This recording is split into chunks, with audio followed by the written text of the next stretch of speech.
Hey, What's up? Can you hear me? yes. All right. How you doing? Whoa. Hey, Caitlin.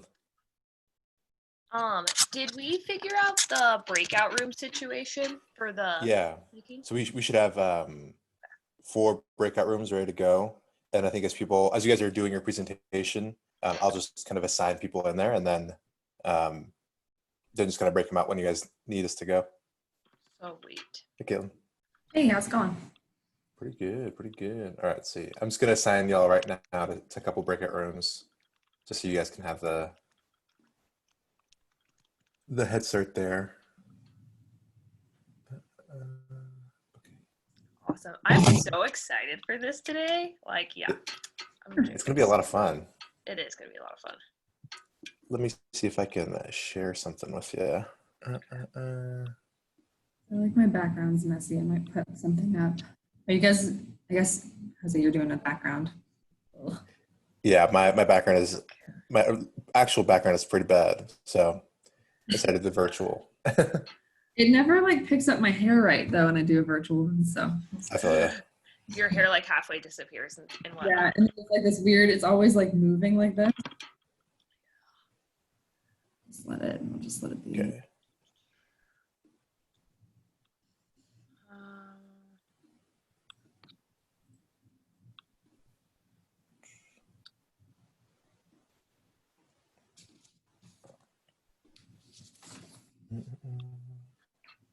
That's the one, sure. I'm gonna be the extra person who prints out our outline.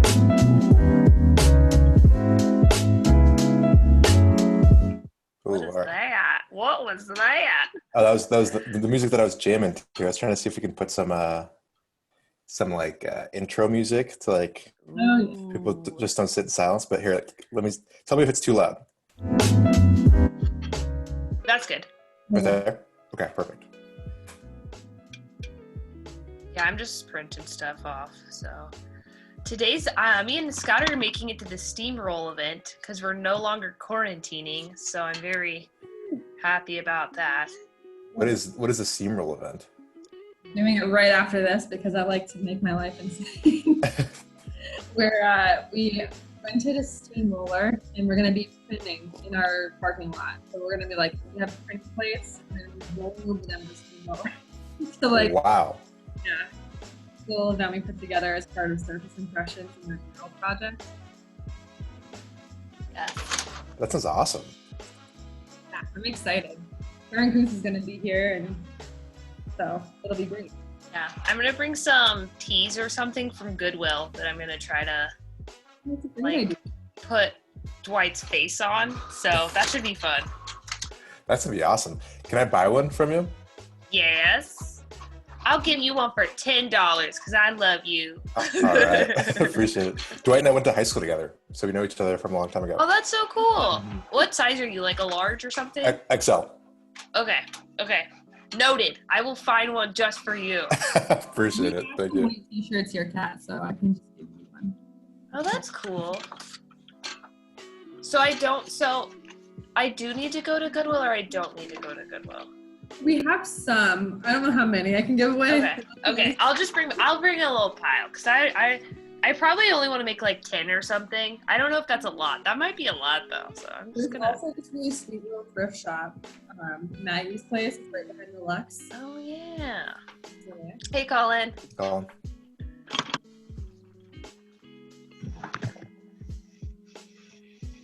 How are you today?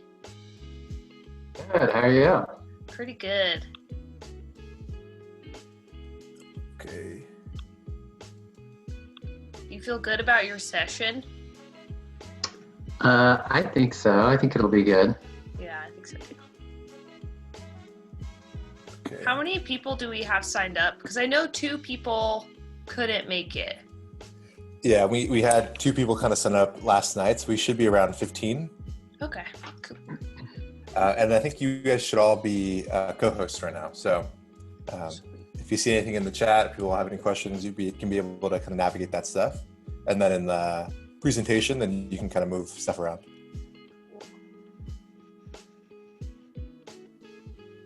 So we're all editing this document in real time, right? The PowerPoint? Yeah, because Kat and I added a few things. What was it last night, Kat? I don't remember, or the day before. Thursday or something. I think so. Here, we can double check. Do you know what slide it was on? Yeah, that image is up, so then it's all good. Okay, Okay, sweet. perfect. So I was just thinking of kind of keeping it there, and then so it's. I assume that you guys can only see the PowerPoint right now. You can see the slides. Slide, yeah. So just kind of keeping that up, and then if you need me to move it, then I can do that. That way, you guys can have free reign of your computer to talk and find stuff. Yeah, that would be great. So yeah, you'll just do the forward button and we'll chat. Yeah, okay, for sure. That's good. We'll be able to see our little heads pop up whenever we're like looking at our notes and stuff. That's a neat function. Whoa! All right. Okay. So yeah, we have some people in the waiting to get in, but I think that we can just wait till 10 a.m. and that way they'll just kind of sit there and stare at our faces. I'm fine with that. Make them wait. Make them wait. Colin, how did you? So you said that person was from Australia? Yeah, that's pretty crazy, huh? That's So wow. cool. How did they even hear about this, I wonder? I don't know. So, Kat, I heard that you guys got a big DED grant this week. That's pretty exciting. Yeah, it is. It's like $500,000 for affordable housing. We're building a fourplex rental unit community land trust at 1120 East Street. So yeah, I'm very excited. I'm very excited and just happy that we're going to be building some rental and a house too. So yeah. That's awesome. I think that's definitely what our neighborhood needs, and so having that as the keystone project is going to be great. Yeah. And we really had no way of building rental without this grant, so it was kind of like this or we build more houses. So yeah, we were really happy, very happy. Congratulations. Thanks. Yeah, Sean worked very hard for a long time on writing the grant to make that happen, so definitely if you see him, just give him all the claps.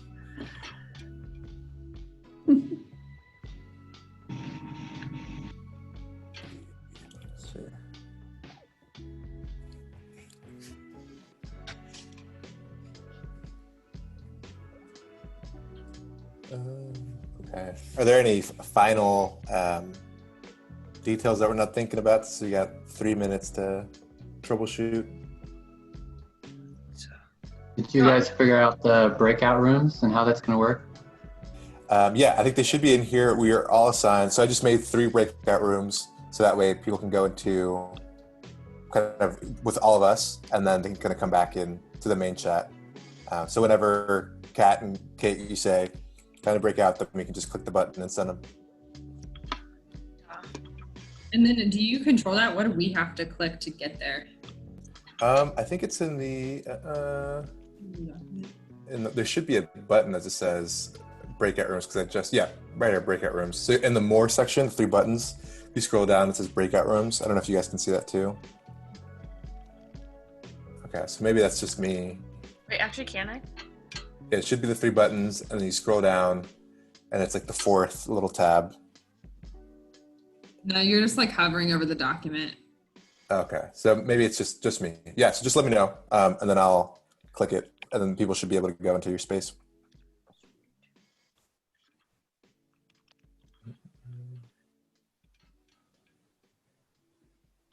Oh, Lindsay's taking it.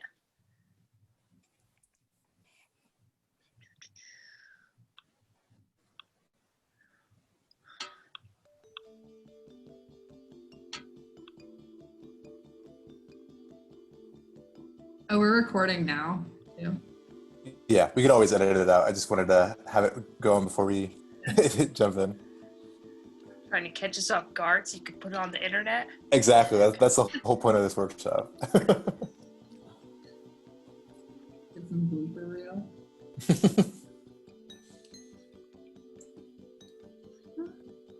All right.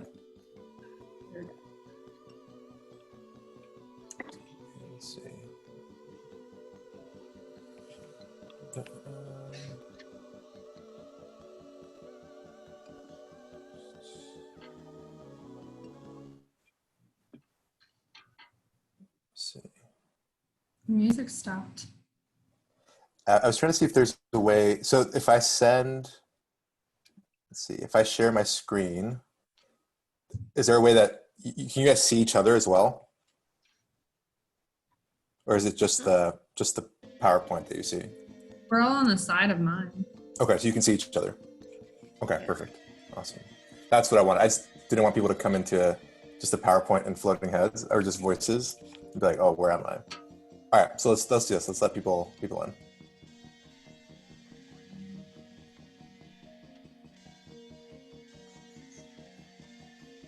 Lindsay Limbach's here too. Hi, everyone. Welcome. Should get started pretty soon. Just waiting for some people. Hi, Crystal. Hey, Kat, how you doing? Good. How are you? Hanging in there. In the AC, of course. I like your style. That's good. Hi, Lindsay's. Oh, there's both of the Lindsays. I love it.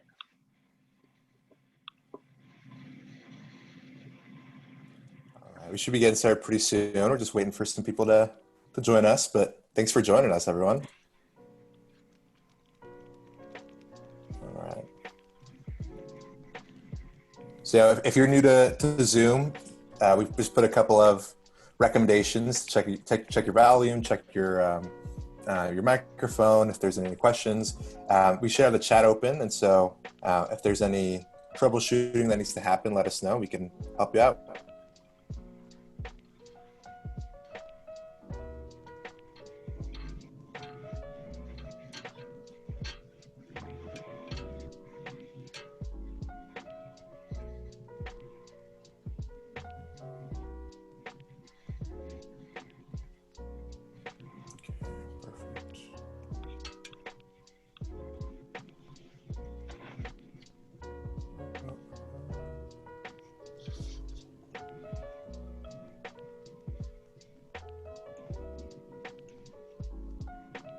Okay. All right, should we get started? Yeah. All right. So thank you everyone for joining us. I hope you can see my screen. You should have the session one section first. And so we just wanted to start off with an introduction and a welcome. My name is Jose Lemus. I work for Civic, Nebraska, and I'm one of the partners on this workshop. And I'll let my co-partners introduce themselves and talk a little bit about themselves. We can start with Kat and Kate and then Colin. Yeah, so I'm Kat Weiss. I'm a community arts organizer at South of Downtown Community Development Organization. And what that means is I facilitate mural projects and public art projects, as well as opportunities for neighbors to get to know one another through community art workshops and classes. And then finally, just some event planning and events like Second Friday Art Walk, which is now taking place virtually on the second Friday of the month. So we're based in the Near South and Everett neighborhoods here in Lincoln. So that's a little bit about me. My name is Caitlin Farneth. I'm the gallery director at the Lux Center for the Arts, so here in North Lincoln, just on the corner of 48th and Baldwin. So I run our gallery shop area where I bring in local and regional artists, and then I also curate about 18 exhibitions a year for our 5 gallery spaces. Then I am Colin Christopher. I'm a urban planner and landscape architect with the City of Lincoln Planning Department. And I lead kind of a lot of our placemaking and streetscape efforts. So if you have a project and you're looking for ways to get the city involved, either through funding or just through the permitting process, I'm kind of the go-to to explain that process for you. Perfect. So thank you everyone for coming. So yeah, I think like everyone mentioned, we kind of work in different sectors of placemaking, but we wanted to work together, and the idea behind this workshop was to kind of combine our powers to understand how residents can get involved in placemaking, be it at their neighborhood, be it on their block, or even at this big city level, and understanding some of the landscape of support for what we're doing. So I think all of us, this is kind of a quick explanation of what we all aim to do, is really connecting residents with with support and resources to get their project started. And so with our different capacities, if you find yourself kind of coming away from this workshop with an idea or some questions, we're here to support you, and we want to make sure that your projects are successful. And so that's a little bit about us, but obviously this is a partnership. So we wanted to start off with kind of getting to know you as well, but then also kind of understanding why we're all here. And so, Kat, if you don't mind kind of helping us understand a little bit more about the purpose and kind of centering us in this workshop, please.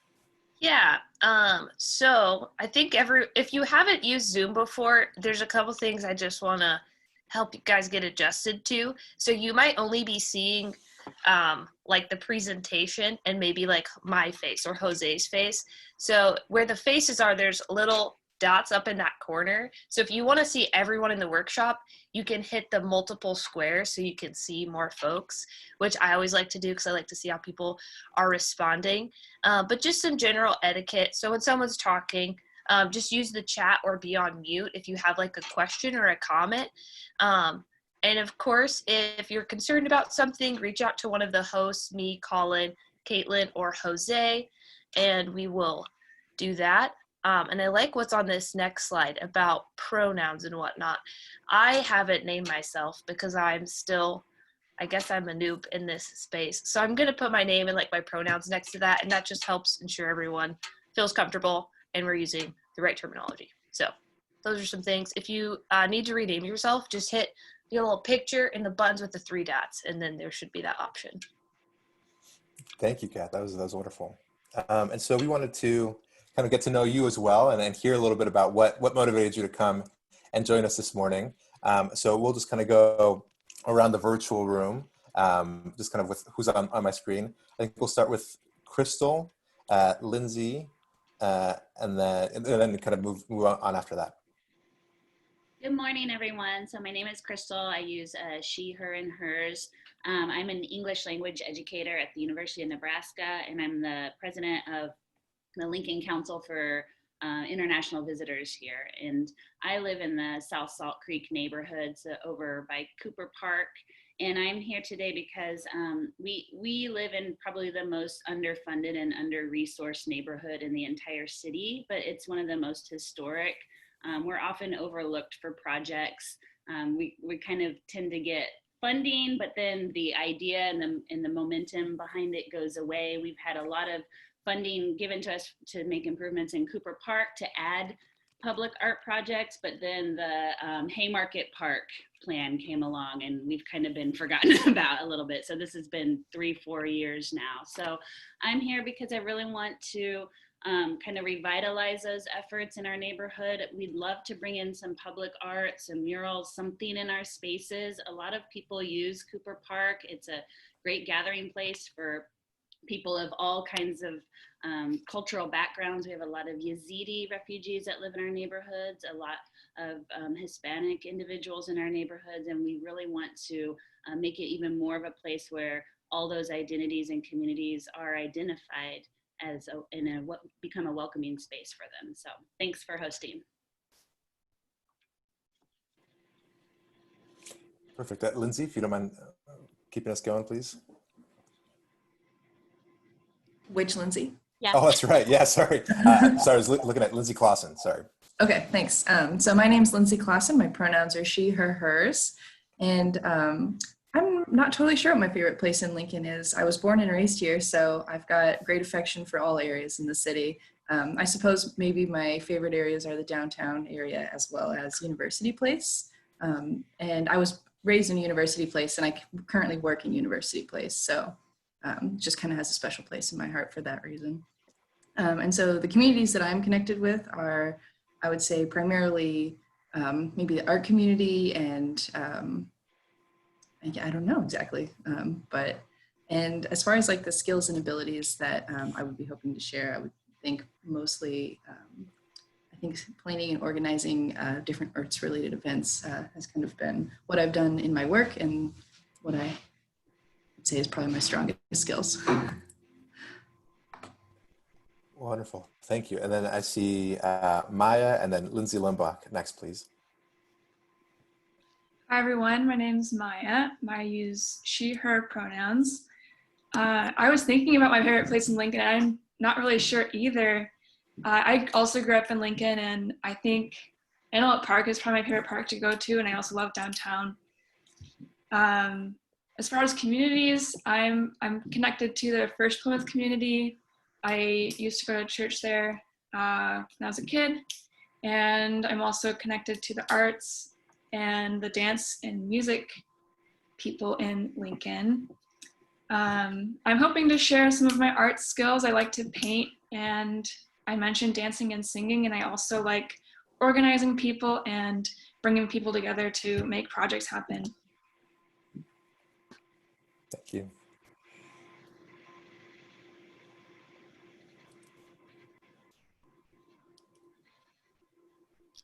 Sorry, was it me next, Jose?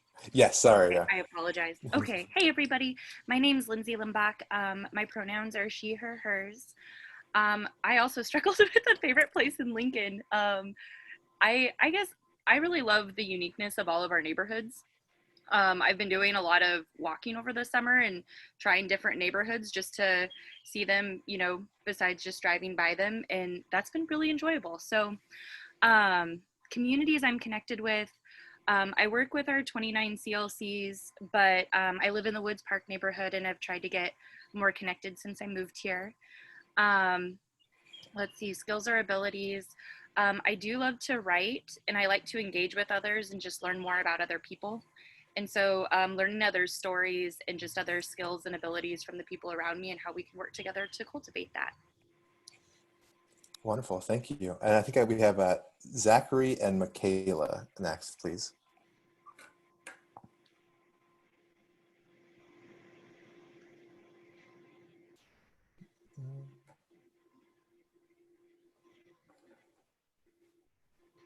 Okay. Maybe Zachary can join us in a little bit. Michaela, do you mind moving us forward? Thank you. Hi, my name is Michaela Kelsey.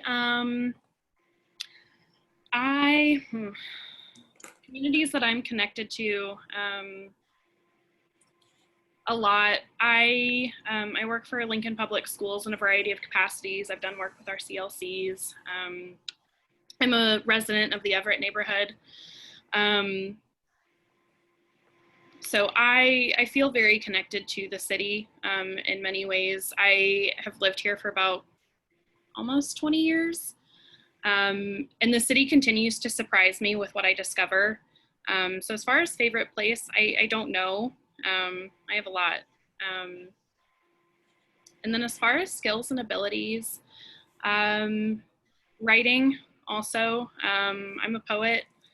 I'm also a coder and programmer, so I do a lot of front end kind of web design and development. And then sculpting. I do a lot of multimedia sculpture. So yeah, that's, I think, me in a very condensed nutshell, if that's helpful.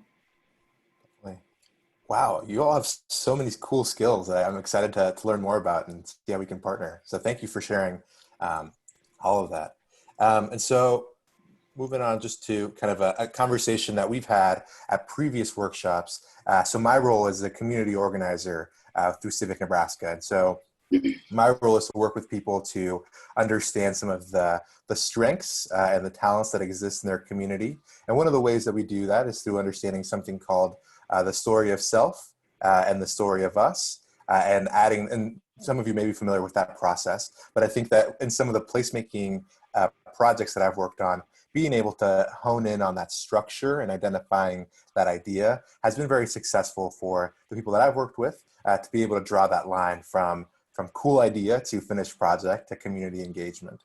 And so just kind of in the interest of time, we won't go through the whole activity, but this is a little bit of the structure of where the story of self and the story of us works, right? You start from, why am I motivated to participate in something like this? Are my neighbors interested? What interests them? And then what is the interest for my city or my neighborhood or my block? So this is the first structure. And then this is kind of the second one, the story of us section. And if you're taking notes, don't worry, we'll send all of the PowerPoints to you so you can have these reference materials for yourself to look through in your own time. And so moving on, I'll cede the platform to Kat and Caitlin because they have really cool conversation to have with you. So thank you for joining us, and I'll let Caitlin and Kat take the lead here. Thanks, Jose. Yes. So I'm going to kick us off. We're going to be sort of touching on funding and diving really deep into placemaking, but we do have a takeaway doc that's going to have a list of really specific funding resources for you guys locally, like the Lincoln Arts Council, the Nebraska Arts Council, some other grant funds. And then I'll be sharing a project with you guys specifically that we're doing right now that's a community fundraiser, which I think is something that's really accessible to anybody. So I already kind of introduced myself, so you know who I am. I'm also an artist and a resident in the Everett neighborhood, so that's really relevant to my work too, because I'm facilitating the kinds of projects I'm excited by personally, and I'm working with my own neighbors to do that. So I think that's an important part of creative placemaking, is it's often born from the people in the place where the making is happening. So that's a little bit about me. Caitlin, did you want to add anything about what we're doing? Yeah, I think probably the only other thing I was going to mention about me is I've been in Lincoln for about 5 years now, so I am a transplant. And it's been really exciting to see how the community's grown and just to really get to know University Place specifically, because I work and I also lived over here for quite a while. Yeah, and I'm excited to get into everything we have to talk about today. There's one thing I forgot to add. We're going to just be trucking through this information because it's a lot of information. So if you guys have a question, put it in the chat. And so if Caitlin's talking, I'll respond to any questions and vice versa. So feel free to just utilize that chat if you have questions. Otherwise, towards the end, if you want to ask a question out loud, we're going to have some time to discuss sort of little projects you guys are going to create just in a short breakout session. So yeah, with no further ado, can you just define for us what placemaking is, Caitlin? So there on the next slide, we have it. And we're using the definition from Springboard for the Arts. Kat and I both took a workshop with them, and we really liked their definition and learned a lot from it. So placemaking is the act of people coming together to change overlooked and undervalued public and shared spaces into welcoming places where community gathers, supports one another, and thrives. Places can be animated, enhanced by elements that encourage human interaction, from temporary activities such as performances and chalk poetry to permanent installations such as landscaping and unique art.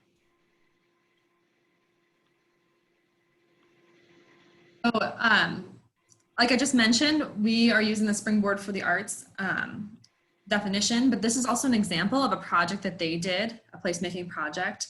So essentially, in the 1950s and 60s in St. Paul, Minnesota, there was a highway project that caused a lot of trauma in the community and racial tension because it segregated the community and displaced a lot of folks. And so a few years ago, they were going to have another major project coming up.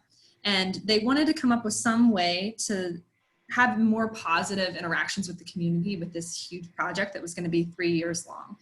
So what they decided to do is they received a $100,000 grant, and they divided that up into $100,000 grants that they then dispersed to different members of the community. So they basically trained artists, community organizers, leaders to facilitate partnerships between artists and businesses, and funded small-scale art projects that created surprise, joy, and delight, and really helped spin this thing that was first perceived as negative into something really positive for the community. Yeah. So there's examples that we learned about of people having pop-up dance parties with the construction workers who were working on this. It was another highway, it was a subway that was going over the city of Minneapolis. And so people found ways to bring joy to this sort of traumatic construction project that was so long and noisy and deterring businesses. So artists and residents were partnering with businesses to have music in these businesses during this time to attract activity during a period when people maybe regularly wouldn't want to be there. So that's placemaking, and we had so much fun in that workshop. With Springboard for the Arts, they have a lot of resources that we are attaching to the takeaway doc for you guys kind of to dive deep. We wanted to define some different terms for you guys, a little vocab for you. And the first one we're going to talk about, we already talked about placemaking, but there's another term I want to talk about, which is place taking. So this is an activity that happens when there's not a lot of sensitivity about who the project is impacting and who needs to be included in the project or the process. So for instance, I'd like to think of like helicopter projects, for instance, where a city might collaborate with an artist. Like, let's say the Lincoln Public Library wants to put a mural on the side of Bennett Martin. And so they say, we just want something about books that celebrates books. So we're going to invite this artist from Detroit who we know makes beautiful books. But they didn't ask any of the neighbors. They didn't ask any of the people that use the library. And then they're outsourcing all of this funding that could stay in the community and could fund a local artist to somebody from a different community. And so sometimes when this happens, the community members are not happy with it. And so that's like a form of place taking when you don't offer ownership to the people that actually are impacted by the project. I also think this idea ties into the idea of the relationship between art and placemaking and displacement or gentrification. So if you're trying to revitalize an area through the arts, but you're not including the people that live there, it can result in attracting all of these sort of tourists to the community that maybe don't have a vested interest, but all of that activity and attraction makes it so that the cost of living or the cost of business is more expensive. So all things considered, what we're saying with that is include the people that live there in the process. A couple more terms, like I said, we're just gonna bulldoze through this part. Street art versus graffiti. So both street art and graffiti are normally kind of thought of as art put in a public space that maybe doesn't have permission. With street art, that's not always the case though. So I have an example here of a little piece that we had thrown up by a Brazilian artist at our office. His name's Eder Muniz, of this bird. And we had permission from our landlord. We just asked him like, hey, can we paint this on the back?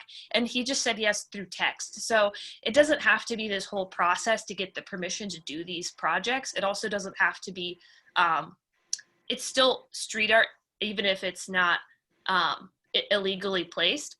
And then this term I really love, guerrilla urbanism, also called tactical urbanism, is, I'm just going to read the definition here. It's a city and or citizen-led approach to neighborhood building using short-term, low-cost, and scalable interventions to catalyze long-term change. So I want to give some examples of this just in brief. There's a cool project that I think is taking place in multiple cities at this point where if you see like potholes in your neighborhood that the city isn't addressing, people were going and like planting flowers in the potholes. So it's this sort of non-destructive, it's maybe not legal, but you're not harming the environment by doing that thing. It's not the same as like spray painting. I saw another example of somebody who yarn stormed. They knitted around a fire hydrant because the fire hydrant was broken, and in their city, if the fire hydrant was covered, it meant that somebody had to come out and look at it. So those are some different examples of very specifically sort of art-based placemaking. Finally, last term, community art versus public art. This sort of ties into that idea of placemaking versus place taking, but not all public art is bad. So I'll just jump into it. So community art is art that's led by the community. Somebody from the community is like, we want this here at our community space. Maybe they do, maybe they don't include an artist from the community to make that thing. Versus public art is sort of more detached from the community. It's maybe more of a private sector, or even a city could do a public art project where they just want something really cool, where it's maybe more about the art and less about the community. And so that's not inherently bad, but we do have to think about what is the impact of public art on the communities that they're within, and how might the community be included even in those public art projects. So yeah, if there's any questions, put those in the chat. The next one we have here is why invest in your community, long-term benefits of creative placemaking. So doing the work I'm doing in my neighborhood, we really think of placemaking and art making as a tool for other things like relationship building and neighborhood efficacy. And what this term of neighborhood efficacy means is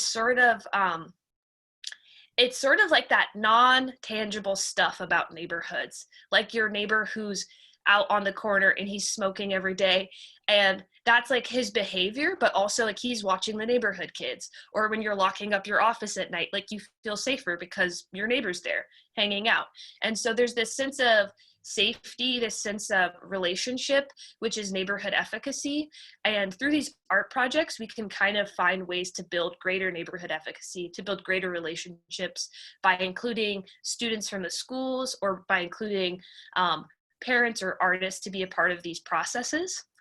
And then, of course, beauty. So there's statistics that show the way that muralism improves the perception of safety, but also in addition to that, you see the way that if a mural is placed in a location, over time that area becomes like better kept. So like the houses around start kind of improving themselves. I think it's this sort of sense of dignity begets dignity. And so it has this sort of positive domino effect. And then finally, too, of the beauty part of it. So at the Lux, we have this small little alleyway that used to just have tons of trash in it, right? And we started getting flagged with all of these gang symbols and graffiti in the alleyway. And it just really felt kind of sketchy to walk down there. So one time we actually caught a kid spray painting in the alley, and he's like, oh, I thought this was a free wall. We're like, no, it's not a free wall, but that's a great idea. So we decided to paint over all of the negative graffiti and then open it up to the community with some rules, like keeping it positive. And people have just loved coming out and painting on our walls, and we haven't had any issues with negativity or anything like that. And a lot of people have come out to add to it, especially during the pandemic. And since then, I also haven't seen trash in that alleyway, but there's like high schoolers taking senior photos in front of there now versus like the sketchy alleyway. So it really does make a difference. Yes, that's awesome. Yeah, that's a great point. Yeah, in Philadelphia, they have, if you're really interested in muralism or painting projects, Philadelphia has a really incredible mural arts program that's sort of, it's like the foundation of all muralism in the United States, in my opinion. So I would look at their program. They engage with like ex-convicts to paint murals. They engage with like teenage students to paint murals. They're like really reaching into the community and into high needs community to see how they can like kind of fold them back into like being in community, I guess. I feel like I used the word community 12 times. Just get used to it.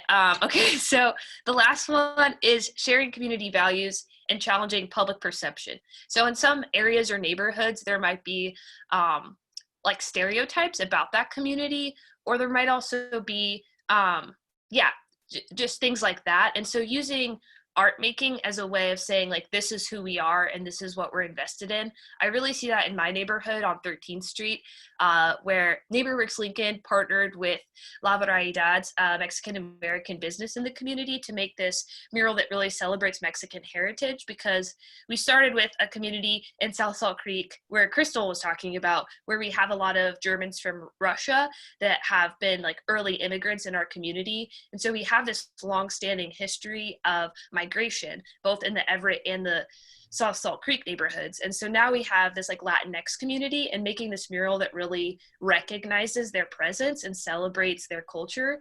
That's something that murals can do, and that we should utilize them for the purpose of. So.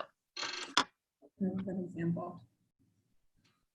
Awesome. So who organizes placemaking projects? And the answer is pretty much everyone. Residents, artists, city planners, business owners, nonprofit workers, neighborhood associations, anyone. You don't have to be an artist or be creative to participate in the shaping of your space. But we also like to think, as Gladys Lux, the Lux founder, defined it, everyone can be an artist, so everyone can take part.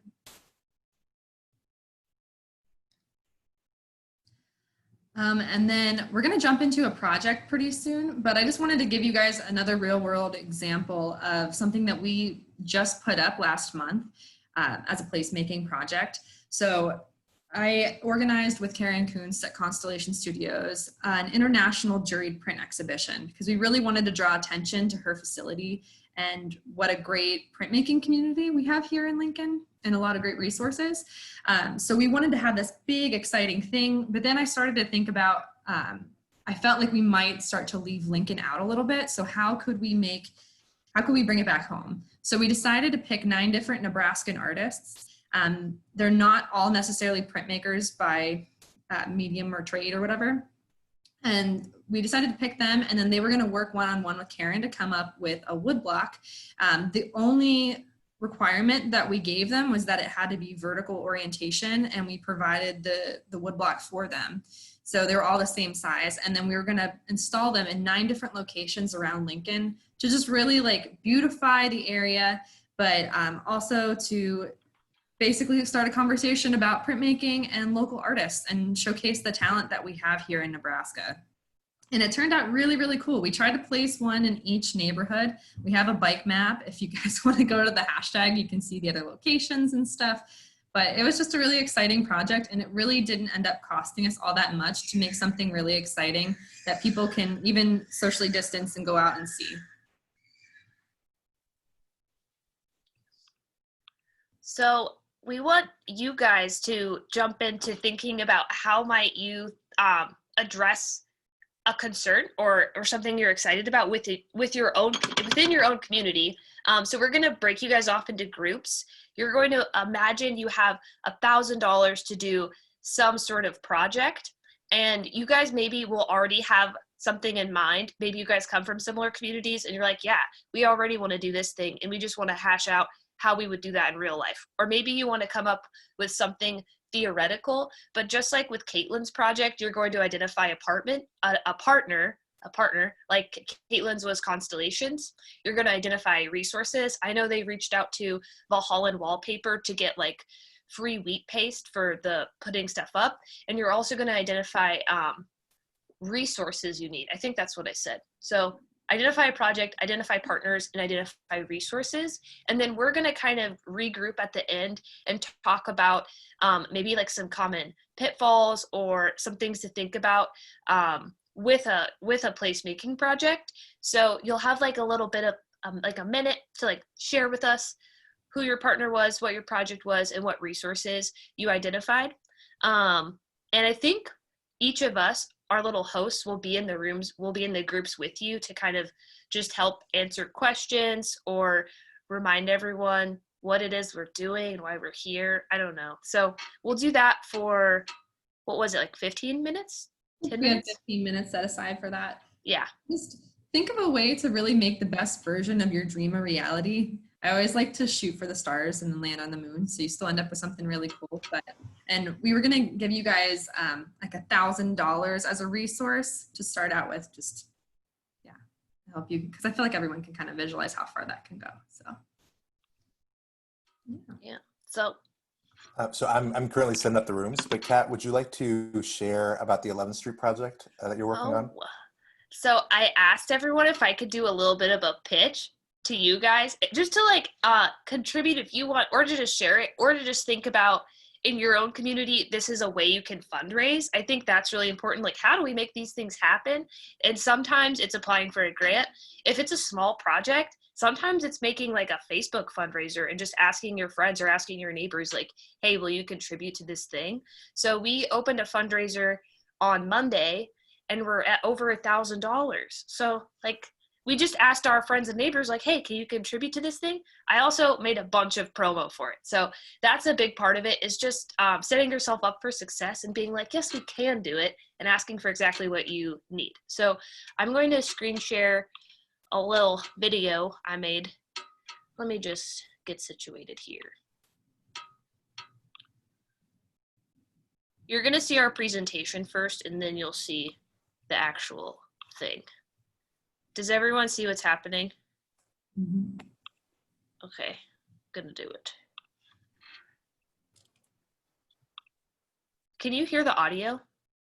Here, I'm gonna unplug my headphones and turn it up. This might sound really crackly, so my apologies.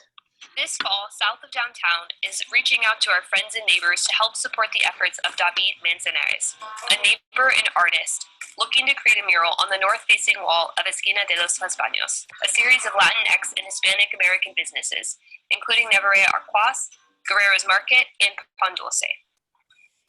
More than businesses, Esquina de los Baños is home to hubs for celebration of Latinx culture through business, entrepreneurship, and food. The corner of 11th and G is a landmark in the Lincoln community, a testament to the power of immigrants and inclusive communities that welcome and support them as new Americans. The proposed mural, located at 801 South 11th Street, depicts our community through nuestras abuelitas, our grandmothers, who have passed. The mural is woven together using traditional symbols from the Chinanteco culture, which are David's roots. Just as the sun sets and our loved ones must leave us, the sun and their presence will rise again to warm us in times of need. This mural is the second of two created by David on 11th Street. The first mural, located at the south of downtown Art Hub, 1247 South 11, also utilizes the monarch as a symbol of migration with images of neighborhood kids jumping rope as they navigate the ups and downs of being new Americans. Together, these murals speak to the past, present, and future of our community, as we seek to celebrate our stories and provide futures of opportunity for our young people. As we face the disproportionate impact and loss of our Latinx friends and neighbors due to the COVID-19 pandemic, this mural seeks to create public space for mourning, healing, and the celebration of culture. It's important to put the art in the community, from the community. Like it gives a voice to people who many times are not, don't have a voice or gets presence. The art goes beyond just having like who made it, but the art by itself get a meaning and gets their own like life by being a place like, oh yeah, it's where that mural is, or it's where that sculpture is. Like many times the art defines a whole area. Like it's like which corner? Corner of the mural, of course. No? Like it gives a name even to the place. Art is powerful. We ask for your support to bring this necessary work of art to life. Our goal is to raise a total of $10,000 by September 30th from grants and community support, so we can finish the mural by Dia de los Muertos on November 2nd, 2020, for a community event. Thank you for your support.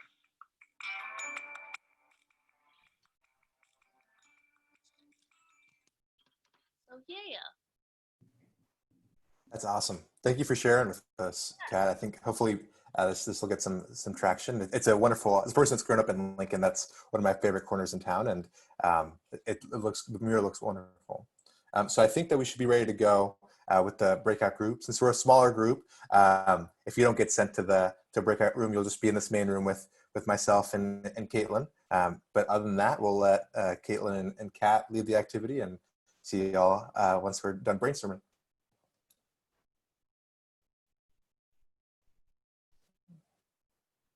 Let's see.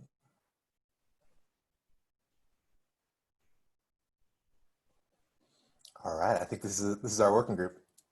All right, welcome everybody. All right, so I guess the first thing is just to identify a goal. So is there any kind of problem in the neighborhood that you guys can think of that you want to address? Like Kat was mentioning potholes, or go ahead. Yeah, so we have this terrible eyesore in our neighborhood that can be seen from many neighborhoods. It's a big old abandoned grain elevator. And it's right across from another eyesore, the Timco manufacturing company, but they have a lot of money and they're doing well as a business. But I just always have this fantasy of somehow getting that thing covered. And I mean, it's such a huge thing that could have multiple facets of artwork. It can have the tall grain elevator banners that are put up. And then Timco themselves, you know, they have actually kind of put, you know, if you're not familiar with them, they're like it stands for Total Manufacturing Company. So they do a lot of metal work, all kinds of metal work, and they do it in-house, and they're a pretty big international company. And they were started by an immigrant to the community. But they have these scraps after they have stamped out, like, for example, pliers or wrenches, and then they have these leftover kind of pattern grids, and they have put those on like the old part of the grain elevator that where trucks used to come in, the weigh station. They put those over the windows, so it kind of looks cool. So I feel like they could be a potential partner. I mean, because they do some, you know, you've seen the bicycles around Lincoln that are like, you know, from that movement. They made those. I mean, so they've done like art stuff with, especially with their leftover scrap metal. So I don't know who owns it, but it's just a nothing place. Of course, it gets tagged. I'm sure there's drinking there. It's right across from the north side of Park Middle School. So Park Middle School's there. The Boys and Girls Club of Lincoln is right there on that corner. You've got Timco with the money. You've got the Germans from Russia Museum that can maybe potentially add. We have our Yazidi community, our Hispanic and Latinx community in this neighborhood. And, you know, I just always fantasize that could be something. But anyway, that's my idea. I don't know how far $1,000 would go with that. Well, I was going to say, I love the idea that like you already know this other company is using their scraps. Like that's a great resource, like $1,000 maybe for paints and supplies, but then you have other resources available to you that might cost nothing. Or you could maybe, get donated by somebody because they see it as worthless. So that's a great idea. Yeah, to get some sort of thing like that. Do you guys have any other ideas of like potential partners? Do you guys know where this location is? So this would be if you're not familiar, do you all know where Park Middle School is, right by Cooper Park? Okay, so it would be on the north side, so the side going towards the Haymarket, and that would be, what street would be? That would be like G and 6th, kind of on that corner there, or maybe F and 6th. You can't miss it, big grain elevator. So, but I mean, that's not a place where people would normally be hanging out or driving at all. So, and there's a few houses around there, but Timco is basically the big manufacturing company that's kind of blocked off the streets. And I mean, they've been around since the 70s. So they kind of keep adding more and more and more and more. Not the, you know, manufacturing isn't really the best for neighborhoods either, because there's a lot of pollution and stuff that runs off from that. So, I mean, historically, I think there's been a little bit of an acrimonious relationship with that manufacturing company in the neighborhood for obvious reasons. But I mean, I also know that they have been involved in artistic endeavors in Lincoln. So. Yeah, I work with Park Middle School and know exactly what you're talking about. Great. Yeah, you know. And you're not wrong. That would be an amazing project to spend some money on. On the overpass, you could kind of see from the Haymarket. I think it would be a draw, and just it's such a huge canvas. But it's not like the hugest grain elevator that it'd be overwhelming. It's like just big enough. Yeah, I think that would be a really sweet project. And you named a ton of community partners.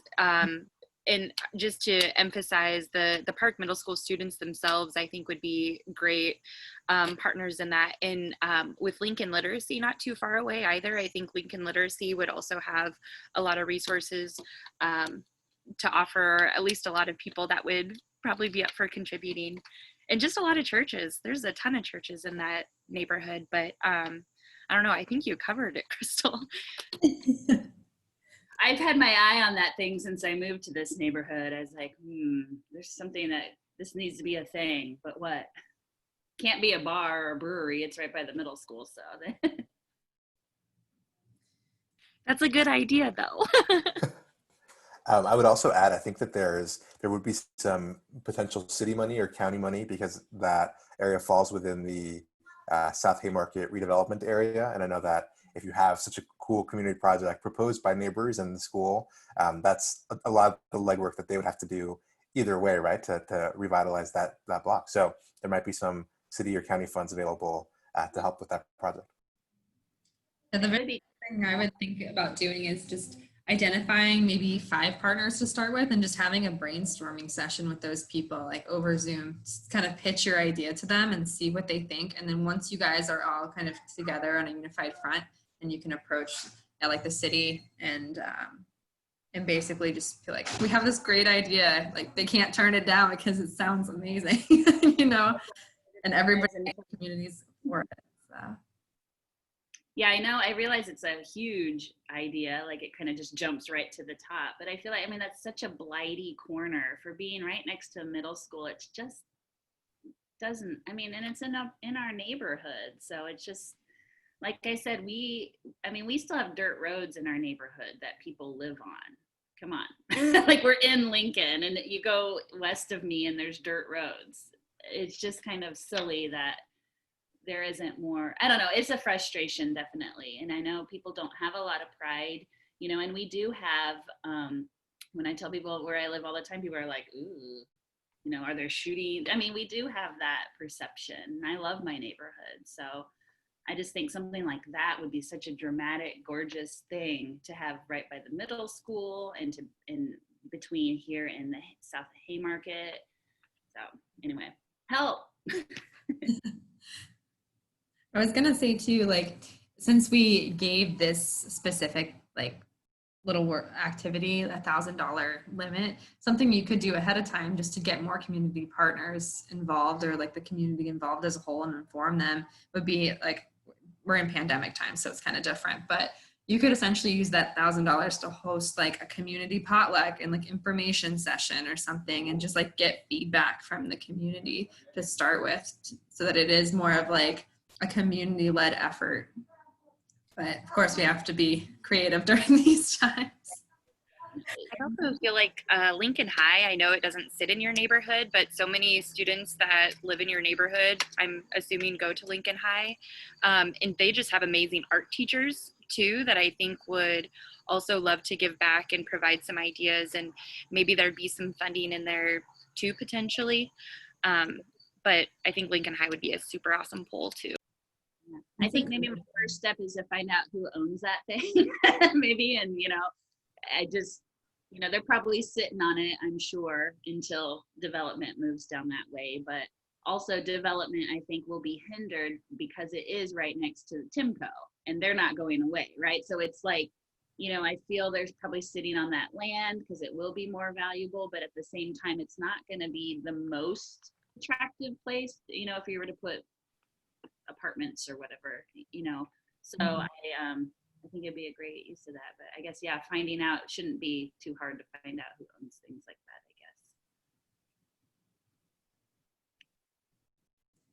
I guess. Yeah, if you're interested in finding out who owns it too, I was gonna say we definitely have some community partners now that we did this this mural project. We went through PAL, which is the Public Art Lincoln Board, so they're the ones kind of in charge of placing public art around town. And they have like basically everyone on their board is connected to like the whole city. So you could just float an email out there and I bet they would have somebody respond in like a day and be like, oh, it's this person, reach out there. So well, we have the neighborhood guy. He lives in that castle house that's on the corner of D and 8th. And he knows everyone and who owns what because he owns a lot. I mean, I wouldn't be surprised if he actually owns that. So he's just one of those guys that owns everything and knows who owns it if he doesn't own it. So, I mean, that might be my starting point there. He's a great resource then. Yeah. What else was I going to say? I liked your idea, Lindsay, too, about using students or like the Boys and Girls Club, because I think it's really important for young people to have a stake in their community too. So they can come back later on and be like, oh, I painted this thing. Like I made this something when it was really nothing.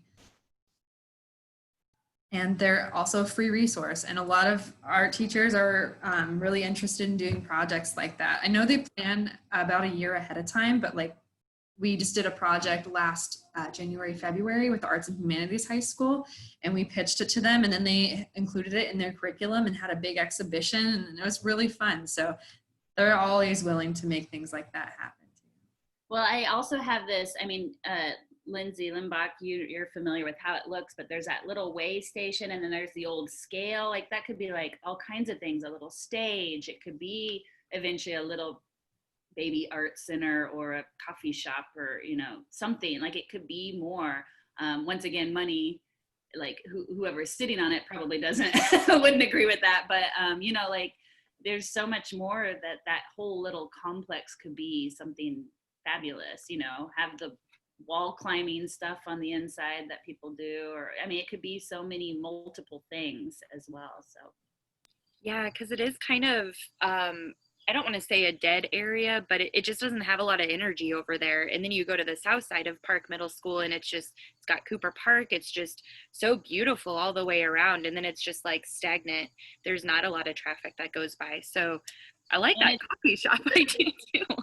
Literally dead because there's a lot of arsenic in that ground space around there from the railroads passing through there. So we had tried to have a community garden and kind of on the southwest side of Timco, and you can't grow anything there. I mean, like there's literally arsenic in the ground and all kinds of metals and stuff from when the rail lines went through it. So another reason why I think a public art project would be the way to go. I had a couple of questions. I think these are great brainstorms and ideas. I'd love to hear some people's experience in engaging the students and engaging immigrant populations in some of these projects. I know that we have a wealth of experience in community outreach when it comes to art in this small group. And so how have you gone about it before, making sure that it's kind of working with the community and not just for the community?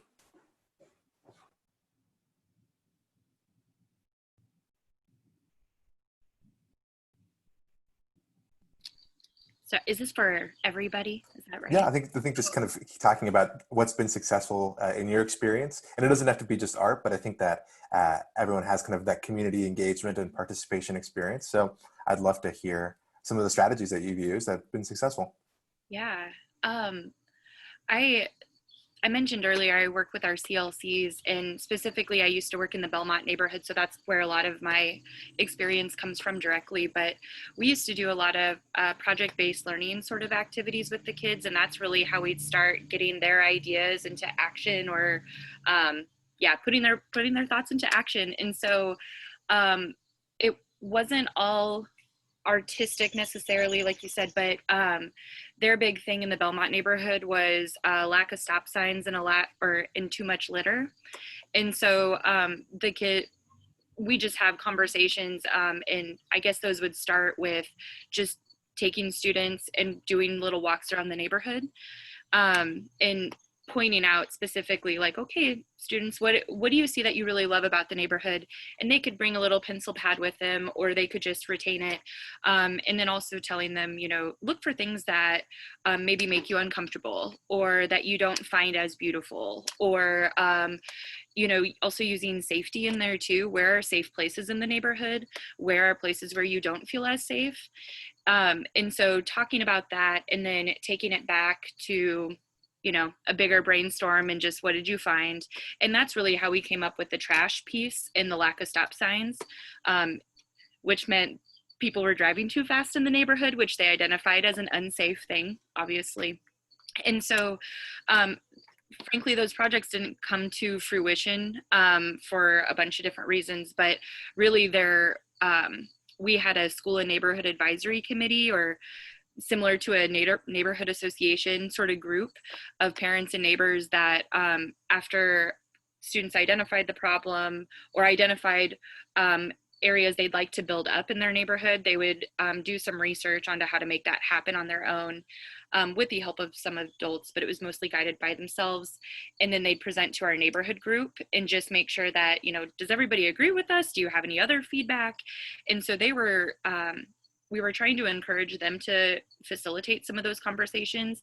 And they also identified who to invite from the city. So urban development came to one of those meetings, and we were so close, and then things just didn't go well. But the kids learned that the city doesn't like to put in stop signs, but maybe they'd put in a yield sign, or the city doesn't like speed bumps, but they'd prefer speed humps. And there is a difference that I learned through the kids.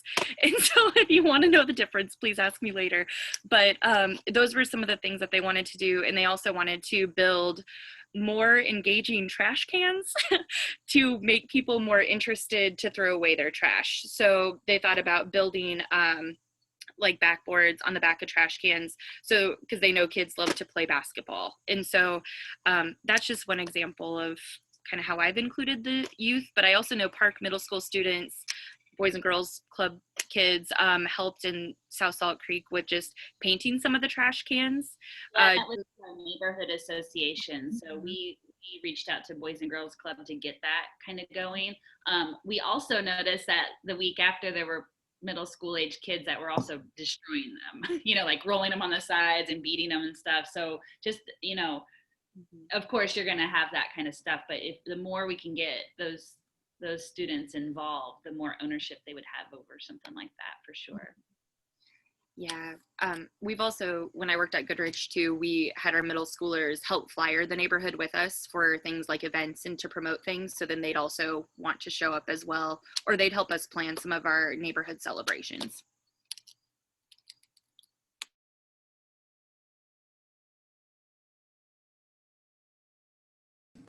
One thing too to think about if you're trying to reach all members of your community is knowing the groups that you have there, which Crystal, you kind of outlined on the different groups of people that you have, but just making sure that you have some information in their native languages so that everyone can feel that they're able to participate. And I went through, what was it? It was like a webinar maybe a week ago, and they talked about translation services that you can hire, and also like what you can expect from your colleagues if you know what I mean, like if they're bilingual, but also like knowing that they should be paid for their time if they're translating and all that stuff. So just making sure that yeah, that you have information available to everybody and that you're also being fair to everybody. This is awesome. Thank you so much. I'm going to go ahead and let people back into our conversation, so feel free to keep talking, but just to kind of keep the conversation going, I'm going to bring the people back in. Nominated, and Maya didn't get to say anything, so sorry about that, Maya. What kind of steamrolled? Oh, it's okay. I really liked listening in to your idea about the grain barrel. That's super exciting. And actually, I was going to bring up community gardens also when you brought that up. I think Cooper Park would be a fantastic place for a community garden, and I've been thinking about resources to start that up.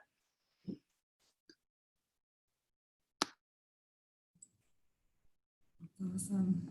Is everybody back? Oh, Jose, you're on mute. Yeah, sorry. You think that I would remember, but yeah. So I said we have 2 slides, so I'll let you all kind of keep the conversation going because we had a wonderful discussion on our project. So I'll let you do this activity, and then I can add those next slides if you want. Yeah, if you can just go to the activity slide. Okay, perfect. I know, I'm excited to hear what your group came up with, Kat. And then we could say ours. We were going to go over them really briefly, just like identifying the goal, who we thought of as partners, and then some resources that we came up with. Yeah, I think Lindsay Clausen wanted to report out on their idea. Yeah, so our group was talking about doing some sort of potential lighting project, thinking of, lighting up a alleyway or something, or some area that felt sort of dangerous in order to kind of bring light there at the dark, after dark, and it could be done in an artistic way. There could be, we've thought about different colors of lights or different like musical kind of elements that could be added as well, maybe more during the day. And then our potential partners would be, maybe like the landlords who own the buildings, as well as like Lincoln Electric System, because it's very, electrical based project. And as far as resources we would need, it would be mostly, financial support, and then potentially an electrician to help install and wire this project. I think that's really cool. Crystal, did you want to go over ours? I know it was it was a lot, but yeah, down to like those 3 things. Sure, I know. I think I dominated the conversation, so sorry about that. But so ever since I moved into our neighborhood, my big fantasy has been attacking that. We have this huge grain elevator on the north side of Park Middle School, and it's in a literal dead zone, as in the ground is poisonous from arsenic, from the manufacturing, and from the railroad, and it's figuratively dead. Like there's just nothing there. It's this abandoned kind of grain elevator space, but it has also a little bit of a former way station and a big scale. And I just imagine it being transformed into some kind of huge community art project, like having the big silos be transformed with an art project, or the banners of art like we've seen over by wherever that is, Cornhusker kind of, or by the Innovation Campus. Having partners be like Timco, which is a manufacturing company right next to it, and they use a lot of their scrap metal for public art. They even have some of their scrap punched out wrenches sheets, the sheets of metal with punched out wrenches that they've put on this building to kind of protect it a little bit.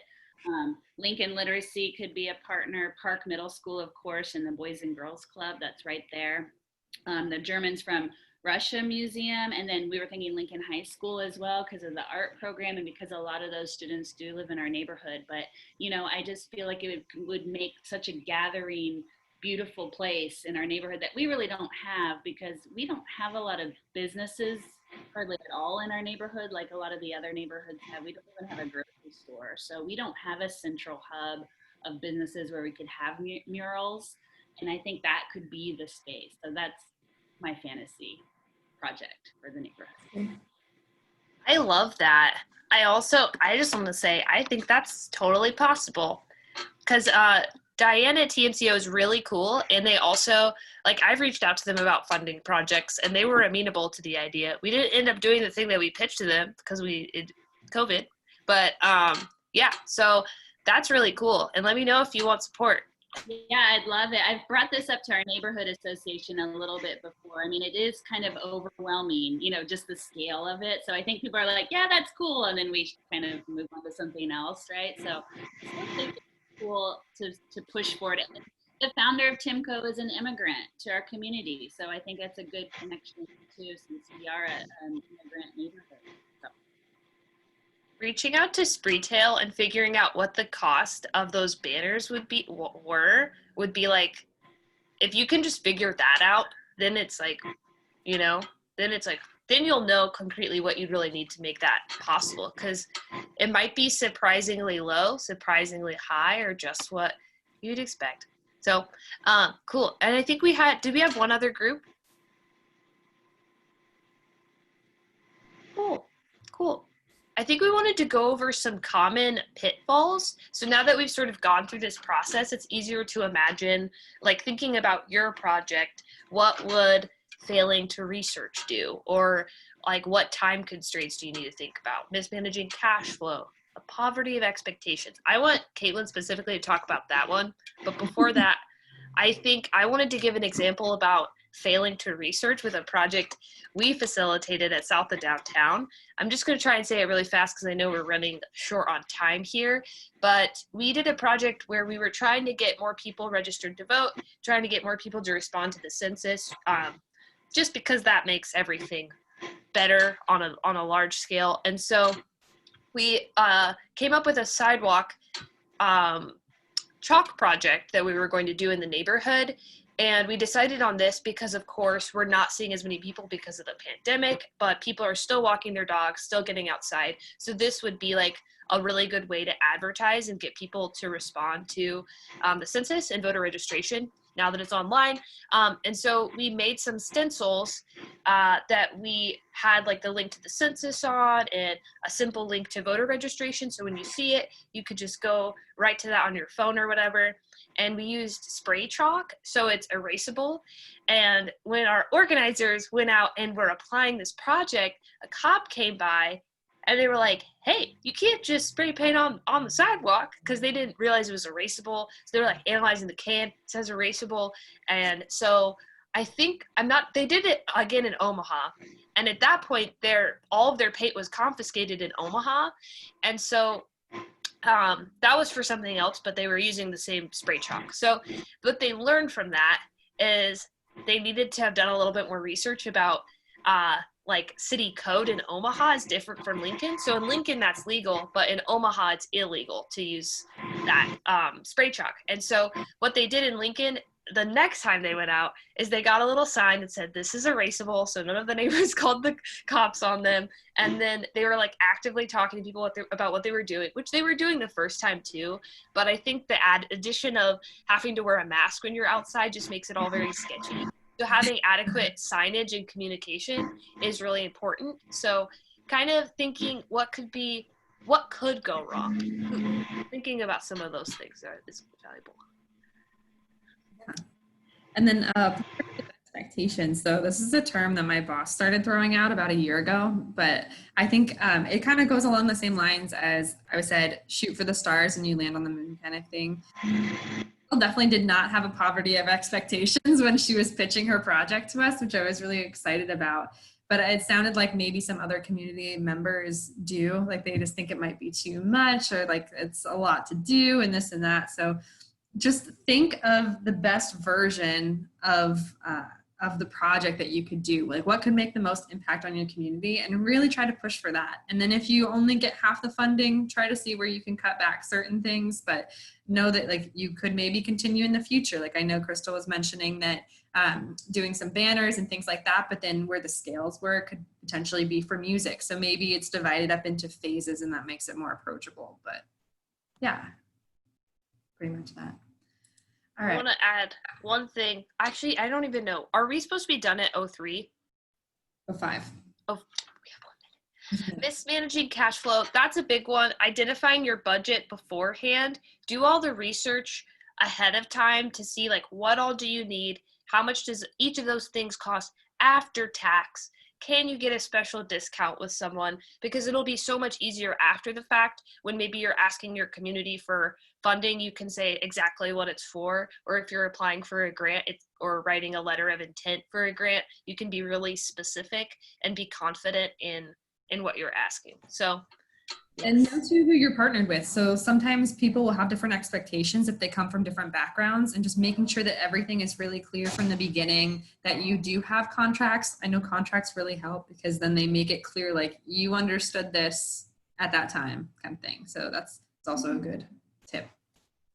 Okay, so some action steps. Basically this is just repeating what we have in our document and what we said before, but know your goal.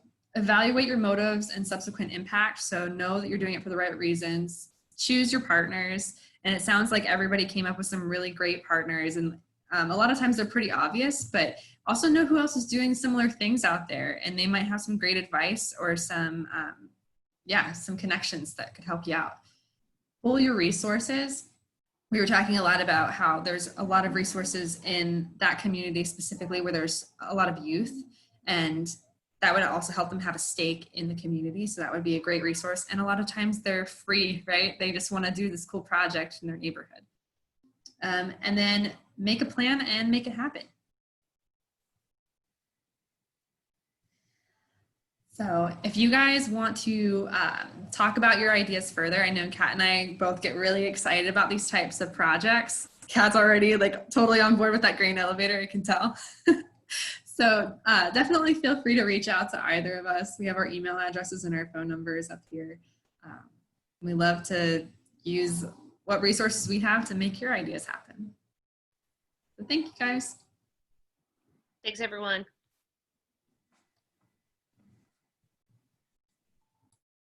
Okay, all right. So we are going to take a quick break just to kind of get a cup of coffee, stretch a little bit, and then we'll come back to the breakout sessions. In the chat, I will put in the placemaking street design Zoom link. Unfortunately, the way Zoom's set out, we can only record one session at a time. And so Colin has kind of provided a second space so that we can record his session and have that for posterity as well. So if that's the session that you signed up for, you want to learn a little bit more about how to use placemaking for street design, follow that Zoom link, and then we'll kind of reconvene after those sessions and debrief. What did we learn? What did we want to continue talking about? Is there anyone that we want to connect? So again, take kind of 10 minutes. We'll be back around 11:20, and then we'll go ahead and move forward with the sessions. All right. Thanks, everyone.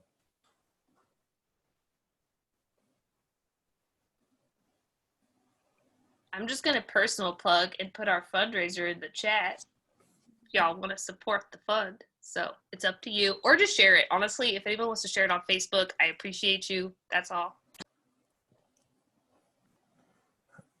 I'm going to play some music while we chill for a little bit. So let's see.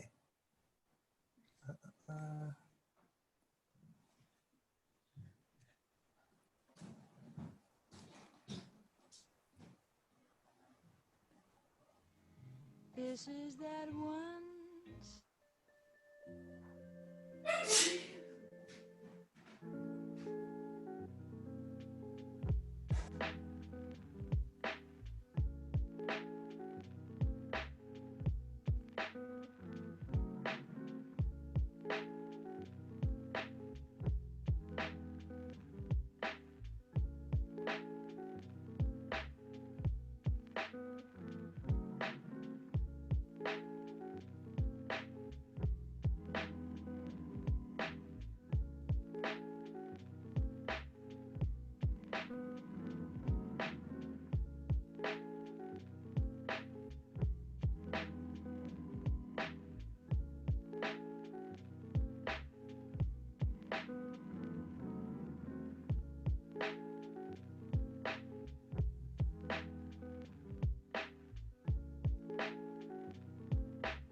That was awesome, Caitlin. I feel like the activity was super conducive to conversation, and I learned a lot about different resources and strategies.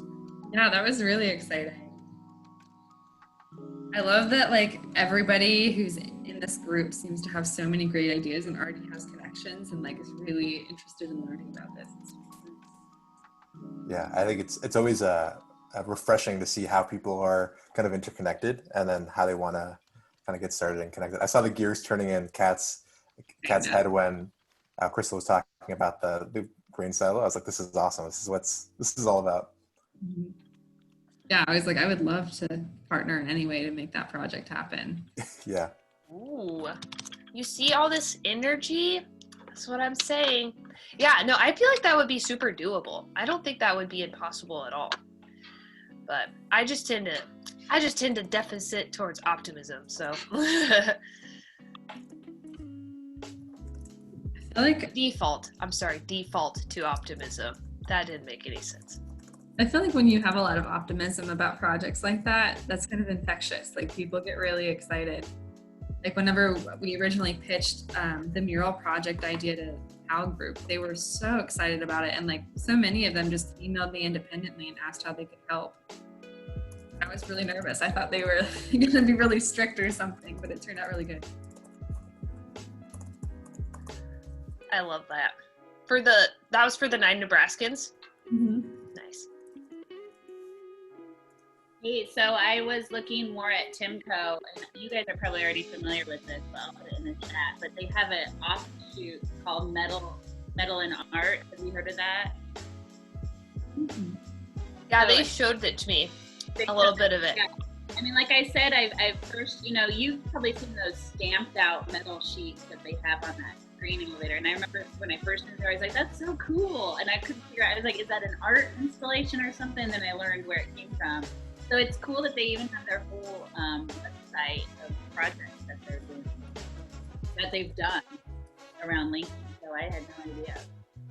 Yeah, I think if you came to them with a metal specific project even, like it would probably be even more likely that they would want to contribute significantly because they already just have some of that stuff. Like, yeah, I don't know. Well, like I said, I guess the first step is finding out who owns that. And I have people in the neighborhood who know who owns it. So I just kind of shot them an email real quick to see if I can find that out. Yeah, feel free to loop me in if you want. Yeah. I can, it sucks and it's great, but South Salt Creek is only like partially in our focus area, which makes me sad but also it's like we have to focus on our little 2 census tracts because they just have completely different barriers to the South Salt Creek neighborhood. So I still think you guys are part of our ecosystem and there's like really no denying that relationship. So I still think I could help out in a CDO capacity with it. That would be awesome. Yeah, it is.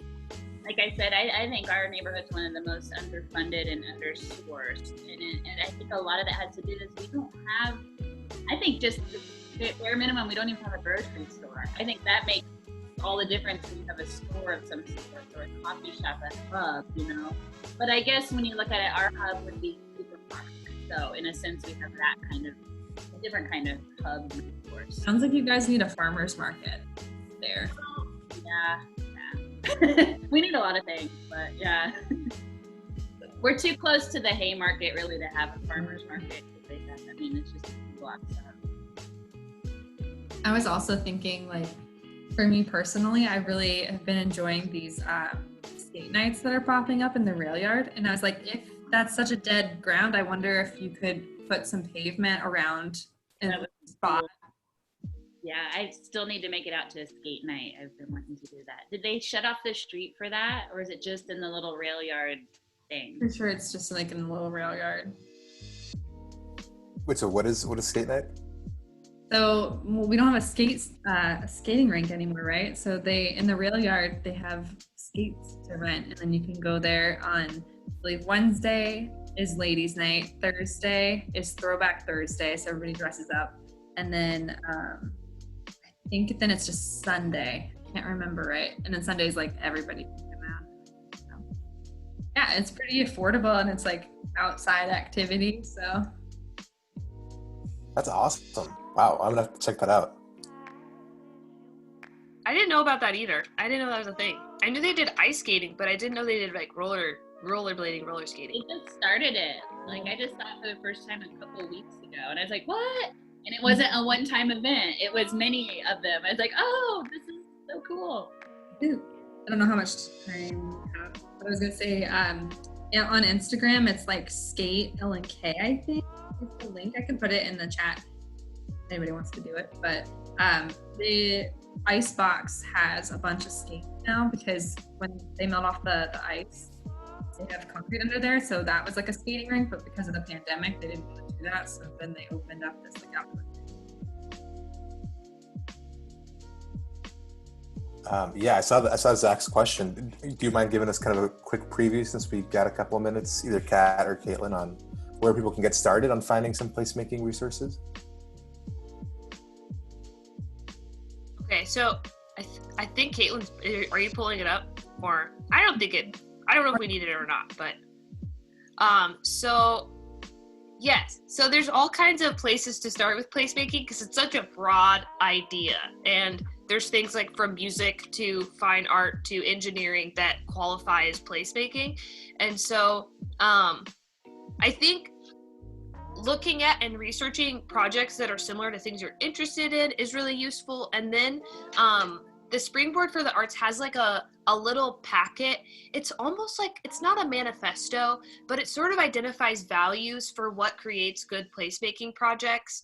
And it was like, some of the values are everyone is an artist, kind of starting and functioning from that place so that everyone has access to it. And then thinking about hubs and homes for this sort of activity. So for instance, like the South of Downtown Art Hub and the Lux Center, we have a vested interest in helping people go through these processes, regardless of if it's related to engineering or music or fine art. And so kind of looking at what resources do you have for people who might support the work that you're interested in doing.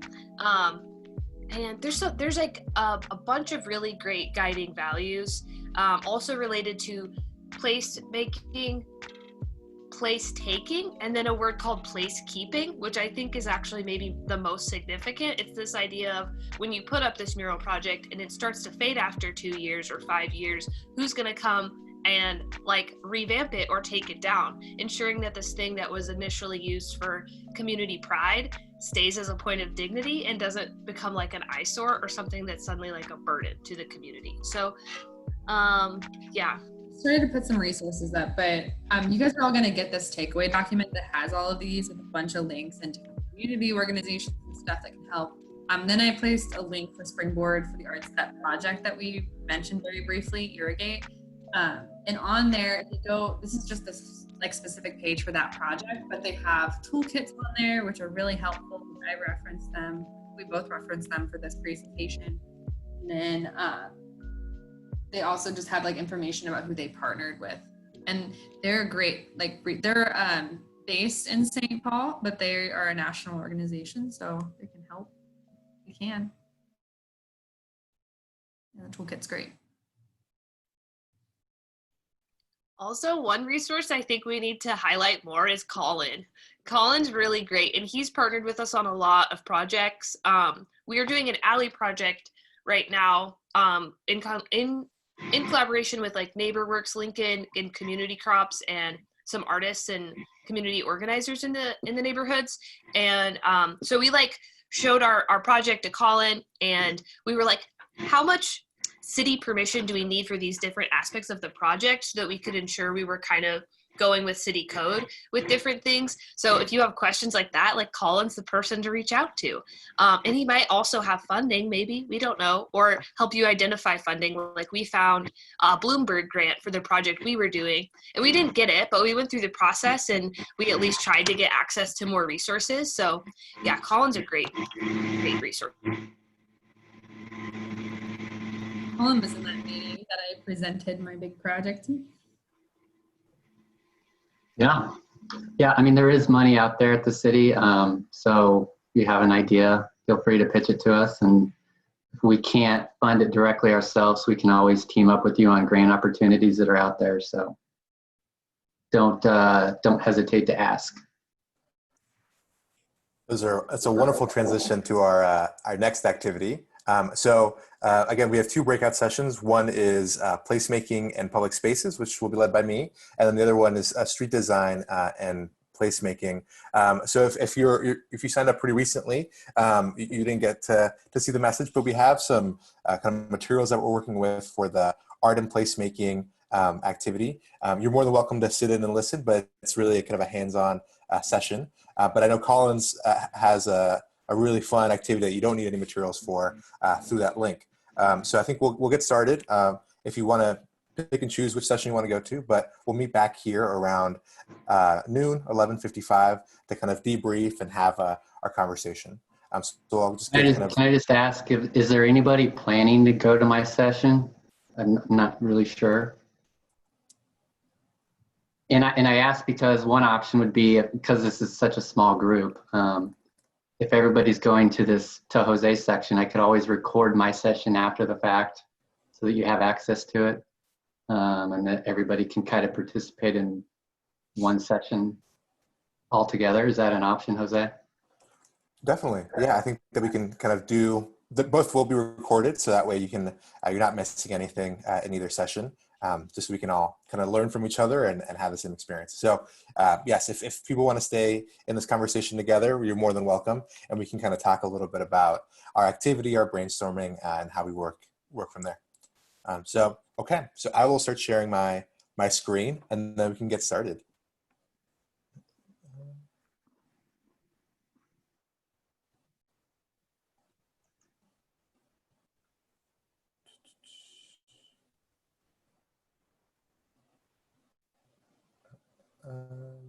Okay, all right. Can everyone hear me pretty well?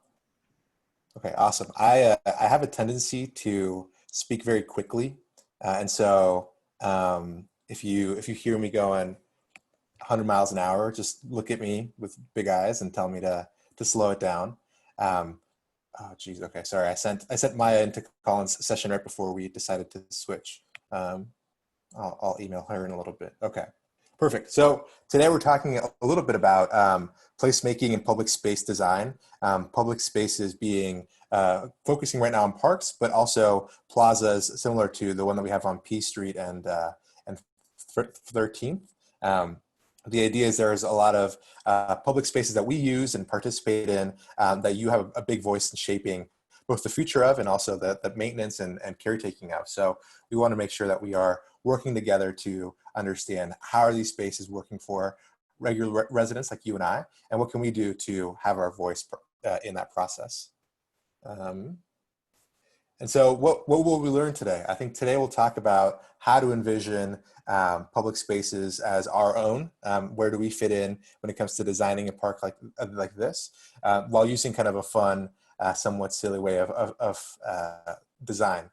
Colin's the expert here, and he has all the technical experience, and I do not. And so I want to make sure that regular people also get to kind of walk around that path, because I've learned a lot from Colin, but he has a lot of academic knowledge that I don't have. And you don't necessarily need to be a full-on technical expert to participate. So the second thing that we'll learn is how to work with each other to vision and design parks that are successful and useful for all of us. And then finally, who do we want to partner with? Just as we talked about with Kat and Kate's presentation, who are the partners in our community, both residents and organizations and city governments, that we can work together to make these visions a reality. So what will we be able to do? Similar to our objectives for understanding, we want to be able to facilitate a conversation around if there's a specific park, a specific section of a park, even a corner on your block that you want to make into a better public space. How do we get neighborhood buy-in? How do we get residents to participate? And how do we get the kind of the gears turning in your mind so that we can have really cool spaces for all of us? So number two, how do you work with park staff? So we have a great Parks and Recs department and a planning department here in Lincoln. And so being able to work with them and have them know your desires, your community's desires, super conducive to having successful park experiences. And then finally, because I am a community organizer, I always want to help people understand where they can put their voice and how they can get people in the planning process. So we'll learn how to where you can speak up, where you can get your ideas in the door, and have that integrated into city and county planning. So to some of the people that have the toolkit, we'll be using an activity that I really like by a planner called James Rojas. The activity is called City at Play. And so maybe you have some of these things in your home, but basically the idea is taking kind of loose materials. I brought my lunchbox, and you can see it with my weird background. And this has a bunch of little, I don't know if you can hear the trinkets, the tchotchkes kind of floating around. But the idea is to step away from the idea of you need special software, you need special permission, a special training to start thinking about parks. You really just need everything you have in your house to start ideating and thinking about what is my park, what do I like about it, what do I want to do. And so today I wanted to kind of start off with kind of an easy brainstorm. I wanted people to take some time and design kind of their favorite childhood memory in a park. What is your favorite memory of being either outside or in a public space? So we'll take kind of 5 minutes to think about it and design, and then kind of come back to discuss a little bit of what we're doing. So I will put some music on so we set the ambiance for creating and thinking. So here we go.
Jose, how long do we have for this activity? Oh, just 5 minutes, 6 minutes, just kind of thinking about it. Yeah, I think I want to make sure that because not all of us have all of the resources here, we have some time to create, but also just discuss kind of our ideas and our thoughts here. So we should be done around 11:32, 11:33.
All right, so we'll take just one more minute to finish up. And I can see the gears turning in everyone's head, so I'll give you one more minute to think it through.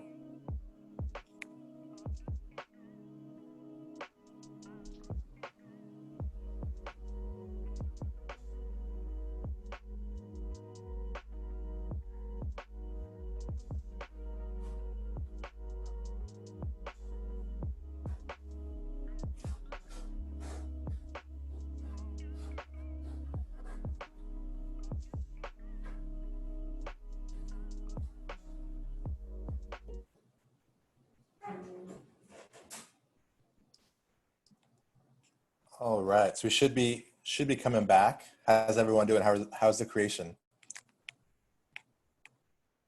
Awesome. So don't forget to take a picture of your design.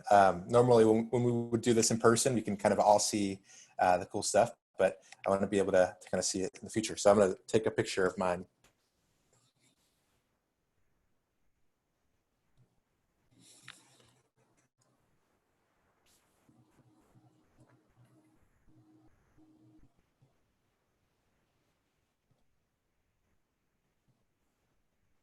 All right, are we ready to share? All right, so I'll start with the people that I can see in my screen. Crystal, do you mind sharing first? And then Kate, and then Lindsay Limbach, please. Okay, should I just try to show the picture that I took? Maybe. Yeah. Okay. All right, let me pull this up here. Okay, I'll try to. So my inspiration, I like outdoor spaces that lead you to little places to explore or have adventures. So I used to always have little adventures with my cousins, and I like when you have little hints that there might be something in there for you to explore, but it's not, you don't know until you get there. And I also like when art is incorporated into things that you can climb on or go in, and it's like there's that purpose designed into it. Like when you see kids spaces, but that's it's very pleasing to adults too, because it's got that artistic nature to it. Oh, so I guess it went off, but anyway, yeah, so that was my little thing. And then I was inspired by the possible silo project of the grain elevators, so I stuck that in there too. So. Did I answer everything? I hope. Yeah. Okay. Okay, I have a photo, but I want to see if I can just pull my screen down. Nah, okay, I'll share the photo. So I was thinking, I really enjoy parks that have little bridges. I don't know why I like little bridges, but I really do. There's something kind of magical about them. So I put a little bridge in mine. Let's see, can you guys see it? So this is my little bridge. And then I also love swinging on swing sets. So I put a bunch of swing sets here, which are just, yeah. And then I also really like big, just green grassy spaces. So this is a kite that I want to fly kites and also just be able to play soccer, throw the Frisbee to my dog.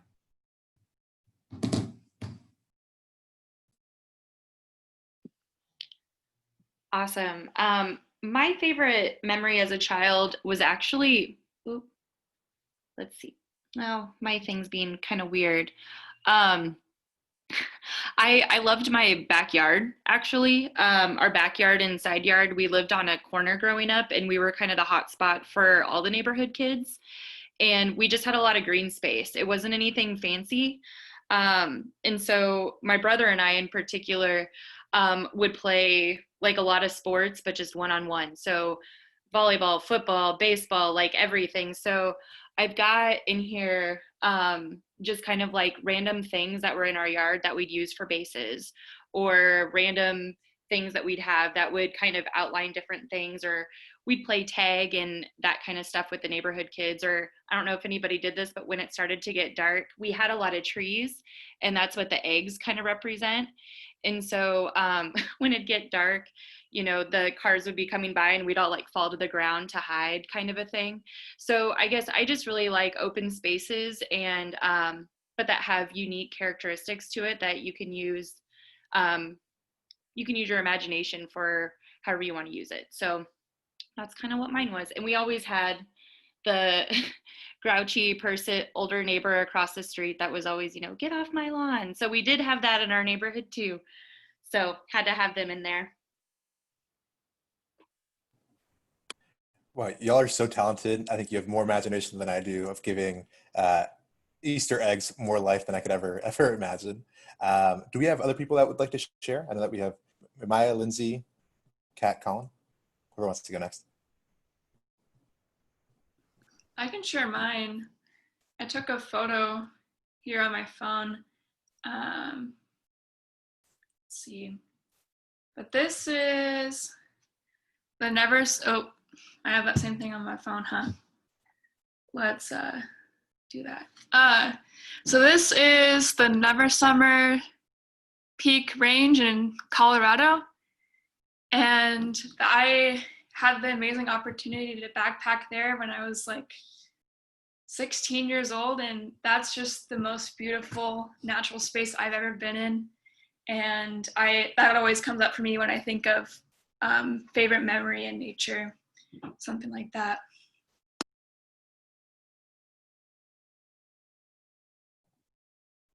I kind of want to go. So when I was a kid, I lived like 2 houses from Maxie Roper Park, which is a frisbee golf course. And there's a stream running through the entire length of the park.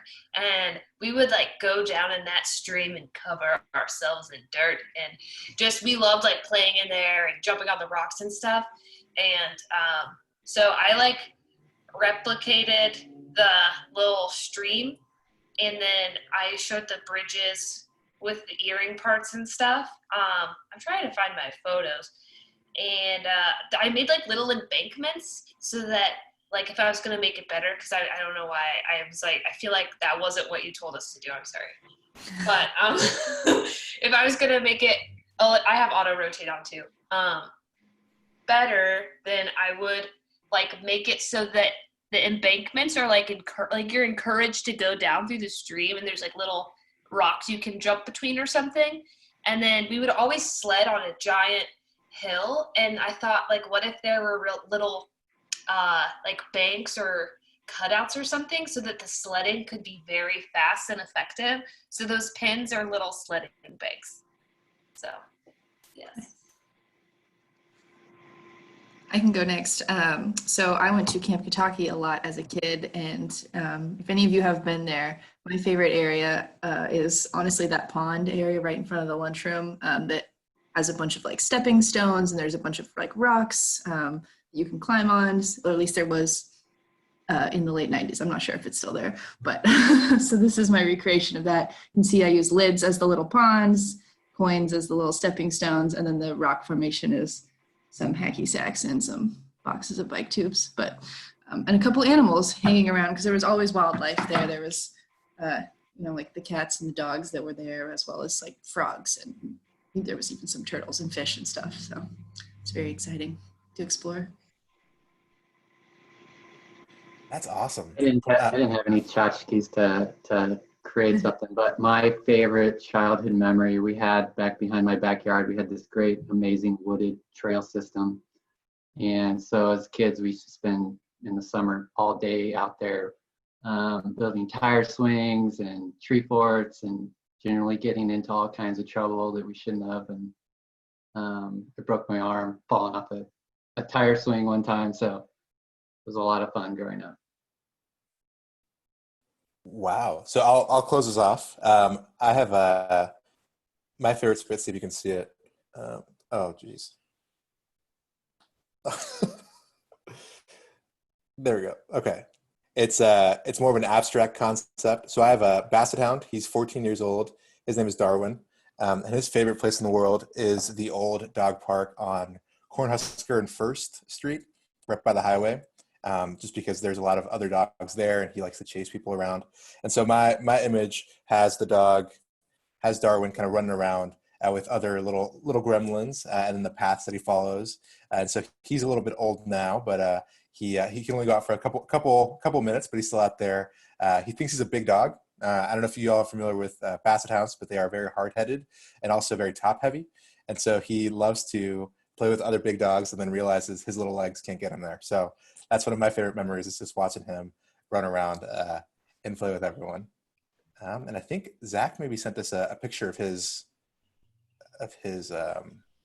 park. Oh, wow. That is awesome. Zach, feel free to chat us an explanation for it. This is a wonderful, wonderful image. We'd love to kind of hear about your inspiration and your creativity. Perfect. That's awesome. So while Zach kind of explains his creation to us, I'll go back to sharing my slide. One of the reasons that we do this type of activity is just to, one, kind of get out of the central idea of what planning is. But I think, like you saw, planning is kind of understanding what people want in their communities and helping people get to that goal. And so, can you all see the slide right now? No? Okay, let's see. I'll try to share one more time. Oh, it would help if I clicked share. Okay, perfect. So I have this, I worked with JJ Yost, who is the facilities manager at the Parks and Rec department here in Lincoln, to kind of design, sorry that it's really busy, to design kind of the structure or the flow of how an idea for a park becomes a reality within the Parks and Rec system. And so at the very, very bottom, it begins with residents emailing JJ Yost, or the parks themselves across Lincoln are facilitated by quadrant managers. So if you think of Lincoln on an axis, we have 27th and 8th Street as the very heart of town, and then the quadrants kind of divide in cardinal directions. And so residents that have big ideas, be it a new garbage cans on Upco Park, or a mural at Stransky, or all these different ideas, you work with them initially to kind of get that idea going, and then I kind of angle those plans forward. So according to JJ, the facilities manager and the quadrant managers meet quarterly, depending on the quadrant, to discuss priorities and discuss how residents can provide input into that capacity there. And so that's really a space where residents can kind of meet with the planners in charge to have that conversation on, this is how we should get a project started, this is how we should get stuff moving forward.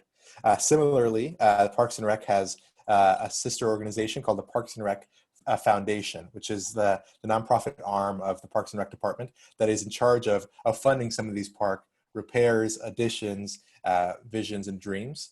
And so it's similar to, I don't know if you're familiar with what the pickleball craze that swept Lincoln last summer. That was through the Parks and Rec Foundation. Residents met with them, similar to the Frisbee golf track on 14th and Adams. Those residents were really interested in what's going on. Oh, sorry, and recently the BMX trail that's going to go into Van Dorn Park. Those are all individuals that worked with JJ Yost and the Parks Foundation to understand what residents wanted to do and how they could fund and use some of the skills that we've learned from Kat and Kate to get those ideas off the ground.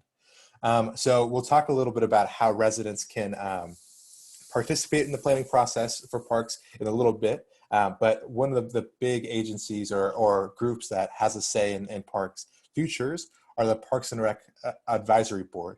And so if you're familiar with nonprofit structures, there's obviously people and staff that work within an organization, but there's also people that supervise or advise the direction of where that organization moves forward. And the Parks and Rec Foundation is just like any other organization where they have an advisory board of residents. It can be people that were former parks planners. It can be residents from across the city that kind of give the green light and the understanding of where the parks should move forward. And so the conversations that the JJ Yost and the parks managers have, those get put into a document called Parks Recommendations or Quadrant Recommendations, and those go up for review with the Parks and Rec Advisory Board Facilities Subcommittee. So it's a smaller group of the bigger advisory board that's in charge of overseeing how are our parks doing? Do we need to invest more funds here? Can we move some money around to really address some needs or some concerns from residents? And once that process is initiated and there's some community feedback there, then that goes to the full board for review. And so the Parks and Rec Advisory Board not only guides how the organization operates, but also looks over this bigger plan for the park's futures and says, hey, we're missing something here, or I really value this priority here. How do we get residents to provide this feedback? And so that we have kind of a comprehensive plan for the park's futures. And so that comprehensive plan, as you can see there, for the Parks and Rec Department is a 10-year plan that is amended every 2 years. So currently, Lincoln is in the middle of the first year of the 2-year plan. And so there will begin the conversation again in 2021. So if there is a parks idea that you have or your community has, now is really the time to provide that feedback, because the review of the plan begins this spring. And it begins with residents providing that input. So at the end of the revision process, at the end of 2021, those recommendations go to City Council, they go to the mayor, and those get integrated into the city budget overall. I think that many of us have heard about the city budget process recently this year, and that also happens biannually, so every 2 years. And so being able to get into that cycle before it kind of gets into the mid-year process is kind of critical. And so finally, once all that is approved and the 30 days to 2-month review process has been covered, then that is recommended to the mayor and integrated into the city budget. So after you follow that whole process, your parks recommendation can become part of a city budget recommendation. And then the final step is many cities like Lincoln not only work at a city level, but they work at a county level, right? So Lancaster County. And so Lancaster County is currently working on their 10-year plan, their 2050 vision. It used to be 2040, but the 2050 process just started. And so just the same way that the recommendations help the city process start, that goes into the broader Lancaster County planning process. And so that's kind of the condensed version of that whole process. I know that it's a lot of steps and it's a lot of kind of navigation spaces to go through. Speaking with JJ Yost, I think he's really interested in hearing your feedback, because they want to get more residents to provide that feedback early on, right before we get into the 10-year plan or even a 2-year plan.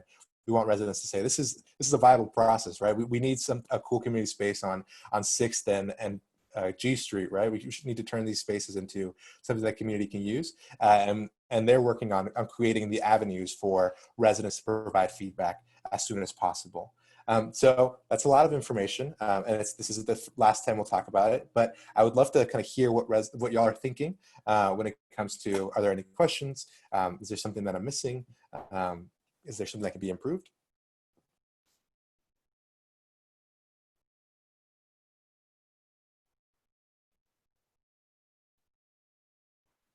I'm going to ask a question because I am here as a placemaking person, not as a parks person. So I'm just curious. So what does it take to make a new park? Because there's lots of like pocket parks in Lincoln, especially in our area. And it's something like we're interested in because we have such limited green space. Cooper Park is the closest park in our area. And for residents in the near south neighborhood, they might have like a pocket park, but there's really like nowhere to play football unless you walk several blocks to like get to Cooper. So what's it take to make a park from someplace that wasn't a park before? Yeah, and I'll defer to Colin because I think that he has a lot of expertise in this capacity. So I'll let you take the lead on that question, if you will.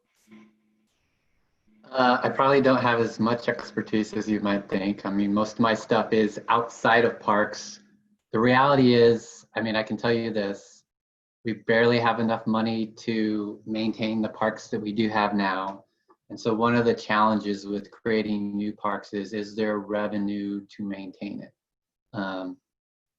And so what I would say is if you're looking at a neighborhood like south of downtown where there's not a lot of extra green space to be had, you know, maybe it's not a community owned park. Maybe it's a private organization or nonprofit that creates a community space that can be maintained by that organization. And I would use the NeighborWorks example. They've got a vacant lot at 14th and D in your neighborhood, and they applied for a AARP grant to kind of improve that space and make it a real community space. So I think that's an option of finding vacant lots that the city owns that could maybe be leased by nonprofits, or having nonprofits that own spaces. But in terms of creating new parks, that's a challenge. There has to be a funding source to create the park, and there has to be a funding source to maintain it long term.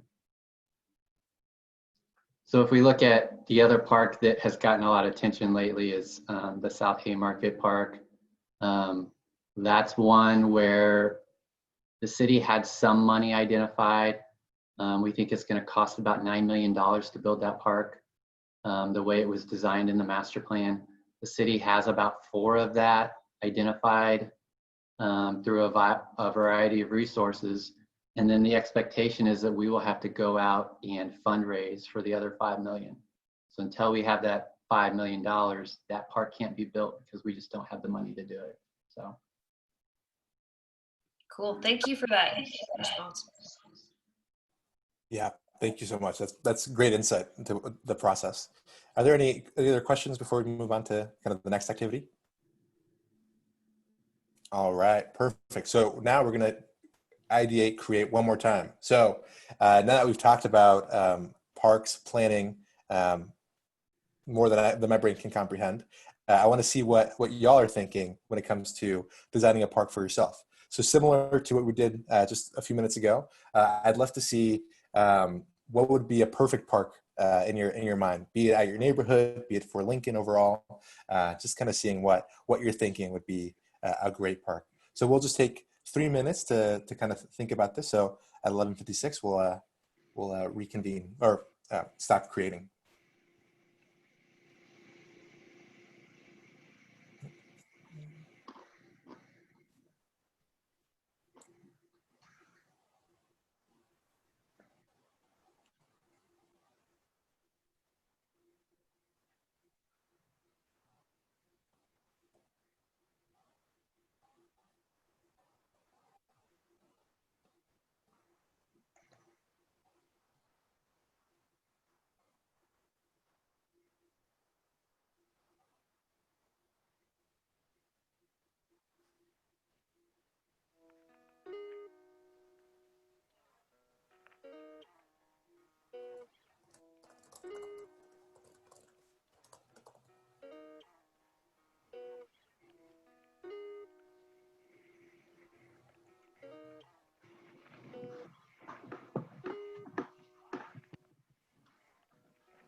All right, so we'll take just one more minute and we get to go. Oh, and don't forget to take a picture of your creation.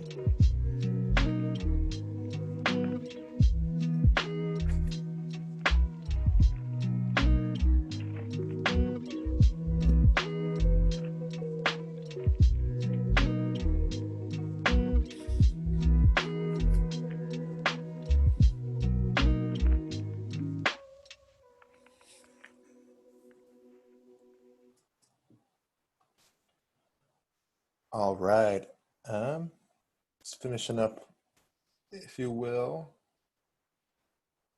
All right, who would like to share first? Kat, let's see, Kat, Maya, and then Colin. If you guys want to share first, please. This time I was responding to the chat, but I think for me a perfect park is one that is it leaves space for imagination, and there's like open space and nature and like big trees. Oh, I love some big, rooty, thick trees. I also love parks that have interactive components, which I think is normally in like newer parks, they'll have like fun things like I mentioned. For instance, the Malone Center, by the Malone Center, there's that like interactive water park, or when there's like music. I really want to see a music garden, like a art and music garden here in Lincoln, where it's like an interactive musical park. I love stuff like that. I think that would be really fun.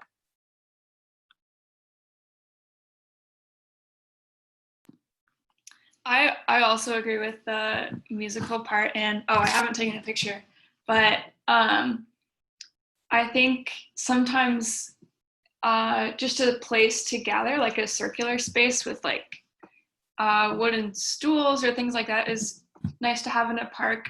And also, I think having trails that go through are nice, and when they're well maintained, so that people can walk or however they get through them.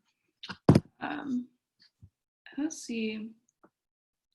And also big trees. I love big trees in a garden or in a green space.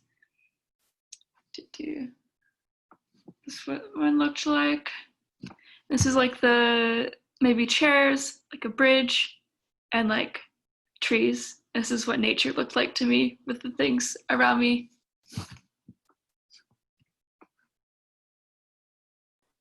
All right. So I think Colin is kind of finishing up his project, but can we just have one more person kind of in the interest of time share their idea?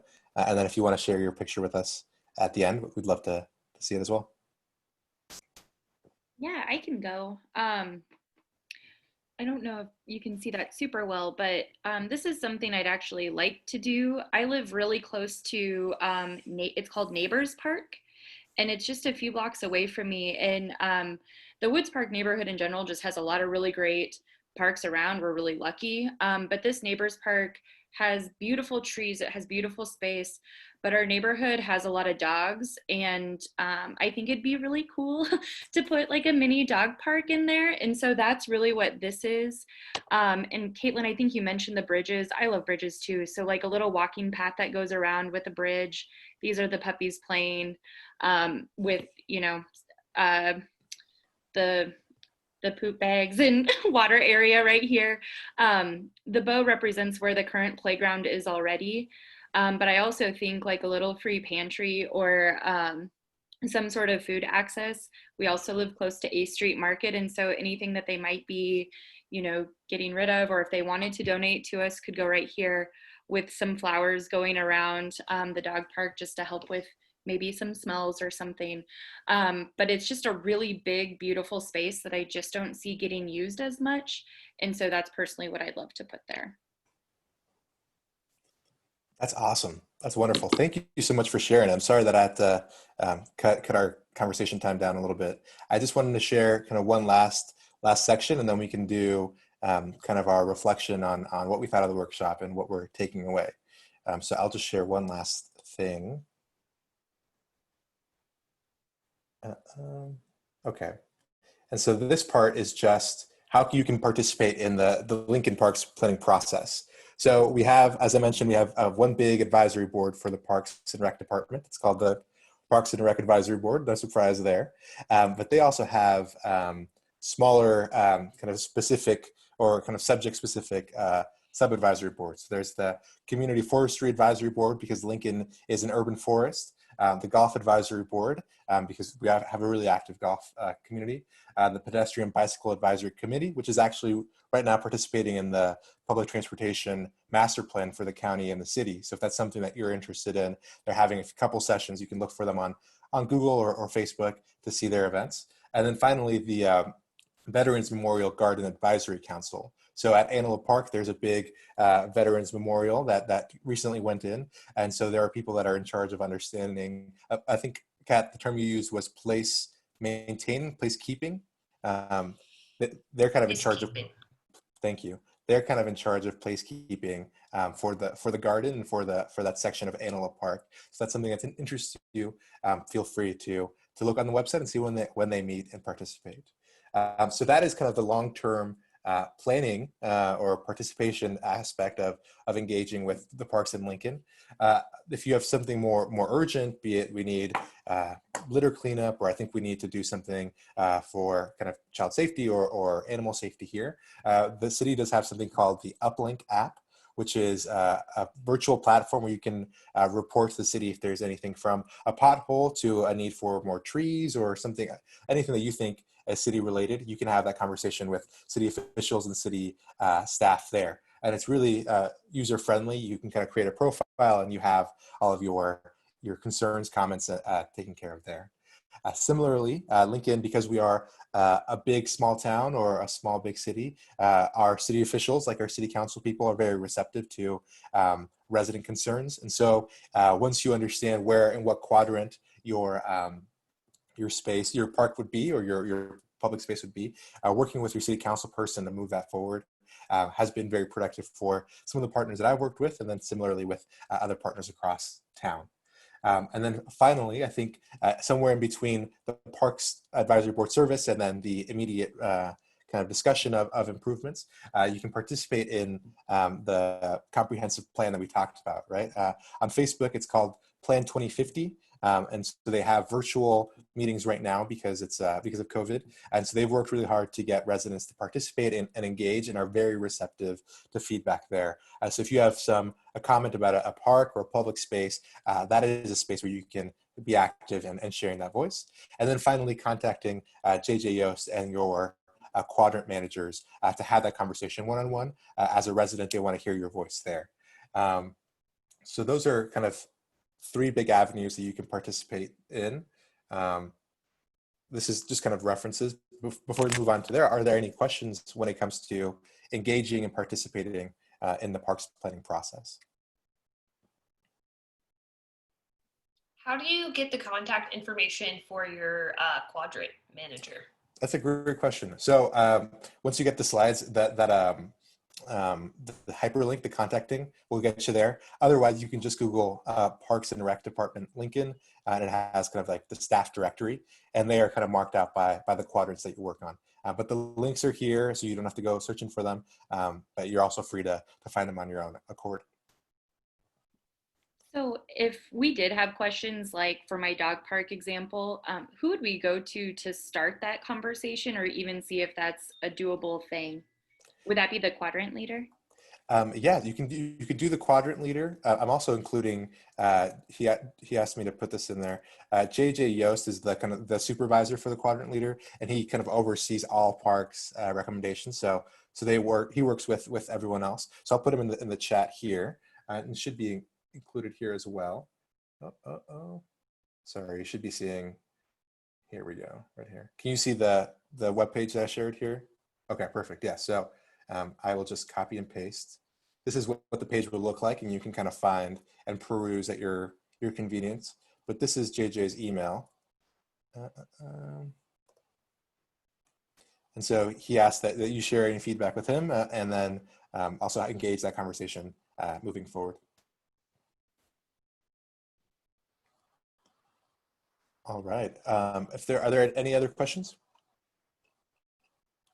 Okay, perfect. So I think just one last thing that I wanted to share before we do our kind of debrief. These are some of the resources that I use today for doing the City at Play activity. James Rojas is the creator. He's a planner in LA, and he's kind of one of my idols. But he's kind of the person to thank there. And then obviously JJ Yost, who's provided the technical feedback here. And then the images are kind of some more resources of where we got the pictures, but also some further reading and engaging in videos for these activities. Yeah. And so then finally, I think because we're right at 12:06, I wanted to kind of provide a space to have a discussion on what everyone thought about the workshop. Are there any next steps that people want to take? Are there things that they'd like to see for next sessions?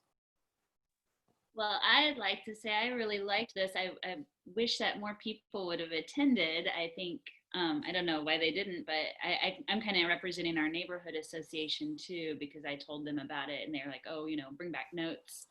But it'd be great. I don't know if this could be replicated again for neighborhood associations, because I just felt like there was a lot of, maybe not in its full extent, but maybe an hour version or maybe the first part. Because I think it's hard sometimes for one person to be like, hey, I have this big, great idea, because it's overwhelming for people. But the way you guys broke it down and talked about the different things you have to think about, I think is something that, it does seem overwhelming, and the average neighborhood association doesn't realize all that stuff, or even realize that there is money and support and help to do these things. We always think, oh, it's just something we have to take on our own and we're broke. So how do we do that? So thank you.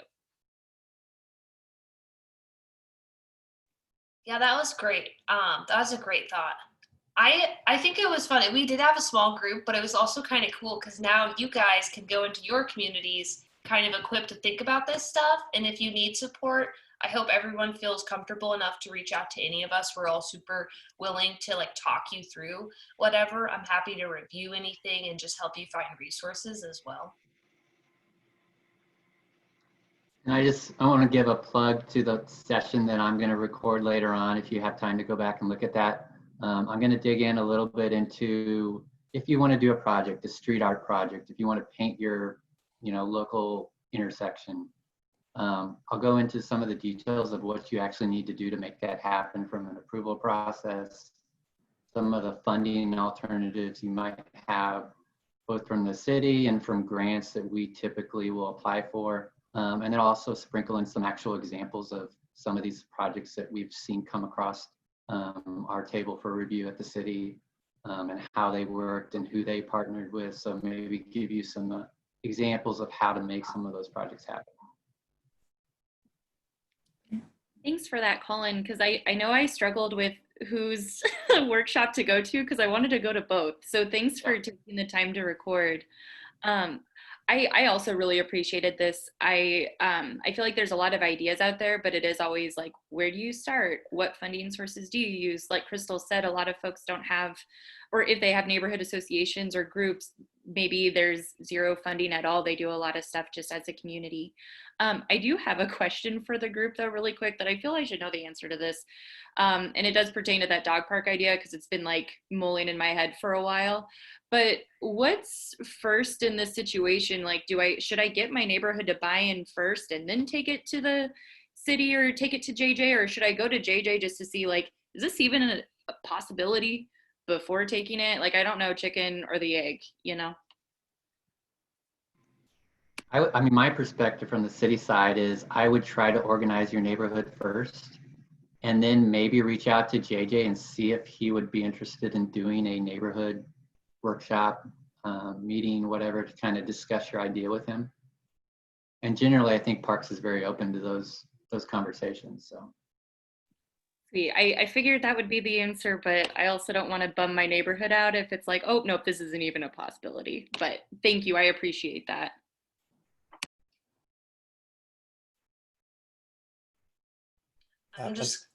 Yeah, you go. Yeah, sorry. I love this conversation. I just wanted to plug in. You should be able to see this screen, and so, like we mentioned, this whole session will be recorded. So if there are people that you say, "Oh, you should have come. You should have seen this," this will be available for posterity. We also have the placemaking document that you'll receive in the email after the session with the evaluation and the slides that you can use in your own projects. So if you're thinking, oh, what did Kat say, or what did Caitlin say? What were those resources? Those will be available for you as well. And then finally, there's a Facebook group that kind of we all come from, called the Collective Impact Lincoln Group, where there's people that do a lot of community building, both socially, but also physically. And so if there are people that you think, I don't know anyone in my neighborhood that's interested in this, maybe dig around that group and see, maybe you have some like-minded neighbors that want to participate. And then finally, you can find all of us on our respective organizational pages. I know that we're all doing cool things. The Lux is just finishing up their art safari, which is super awesome. And Kat just finished up her second Friday. And so if you're thinking, what's next? Where do I go? I don't want to jump into a project. Feel free to take a look at what your neighbors are doing, because there's some cool stuff across the city that's happening. So again, you'll get these links, you get these resources in an email to yourself, so you don't have to scribble anything down. But just wanted to plug that in there, and then step away from the conversation, because you guys are doing awesome. Lindsay, do you want to shout out Art Safari since it's the last day and then mention the steamroller event? Yeah, I was actually just thinking. At the Lux during COVID, we decided not to do our hands-on arts festival like we normally do, just because of the variety of concerns that causes with crowds and sharing tools. And so we worked with our artists over the summer to keep them employed, and we built a drive-through and walk-through arts experience in the Lux parking lot. So, and today is the last day. It's open until 10 o'clock. And as also a part of Surface Impressions, the exhibition that Kate talked about, there is going to be a live steamroller printing event. So if you want to see a steamroller like roll over some giant like printmaking blocks, and then you'll get to see the prints. You can also see the 9 Nebraska mural that is installed at the Lux at that same time. So the steamroller will be there from 1 to 4 p.m. doing prints throughout that whole time. So you wouldn't need to be there the whole time if you just want to stop by and see the steamroller, make some art. It'll be a cool thing to see. Yes, and Kat made a block that will be in the that will be printed as well. Just a quick comment. I love that project and I'm so happy that we got a little shout out with the Woods neighborhood and got some of it placed in our neighborhood. So thank you so much to all of you that participated in that, because that really, I thought that brought a lot of beauty to our neighborhood. I love it.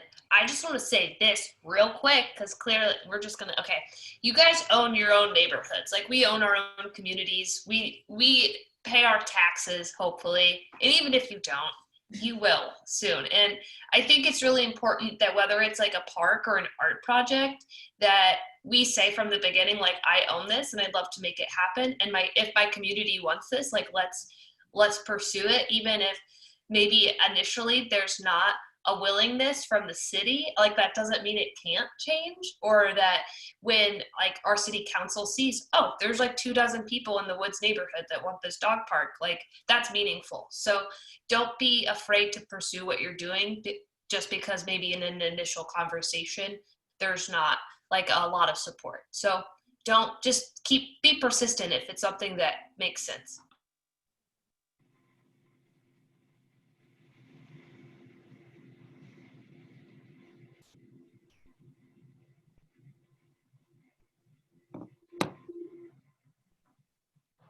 So that's all that we've got. I really appreciate everyone joining us. This was a lot of fun. I was a little worried because it's gonna be virtual, and we haven't tried a virtual workshop like this before. But I'm thankful that you guys were here, and I got to learn from all of you because you all have a lot of cool talents and ideas. So feel free to hang out. Otherwise, this is it. And again, feel free to reach out to us, and you'll get those resources if you have any more questions. Thank you so much, everybody. This was great. Thanks, everyone. All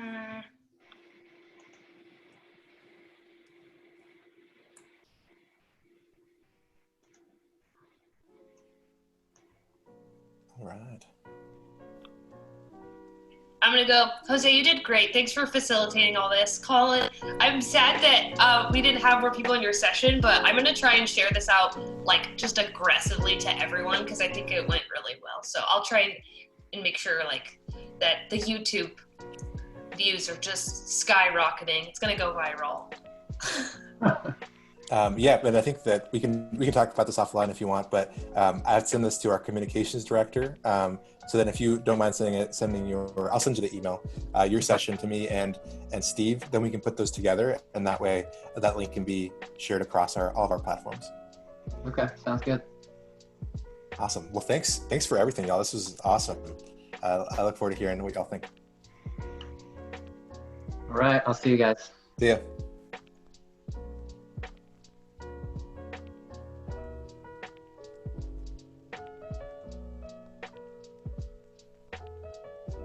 Hey, Zach, I'm just getting the link up right now, so give me 1 second. So we have for our organization, we have kind of a virtual platform for all of our programming, and so it's called the Civic Nebraska Virtual Hub, and it'll be on there probably in the next week and a half, so you can kind of share it and reference it again over time.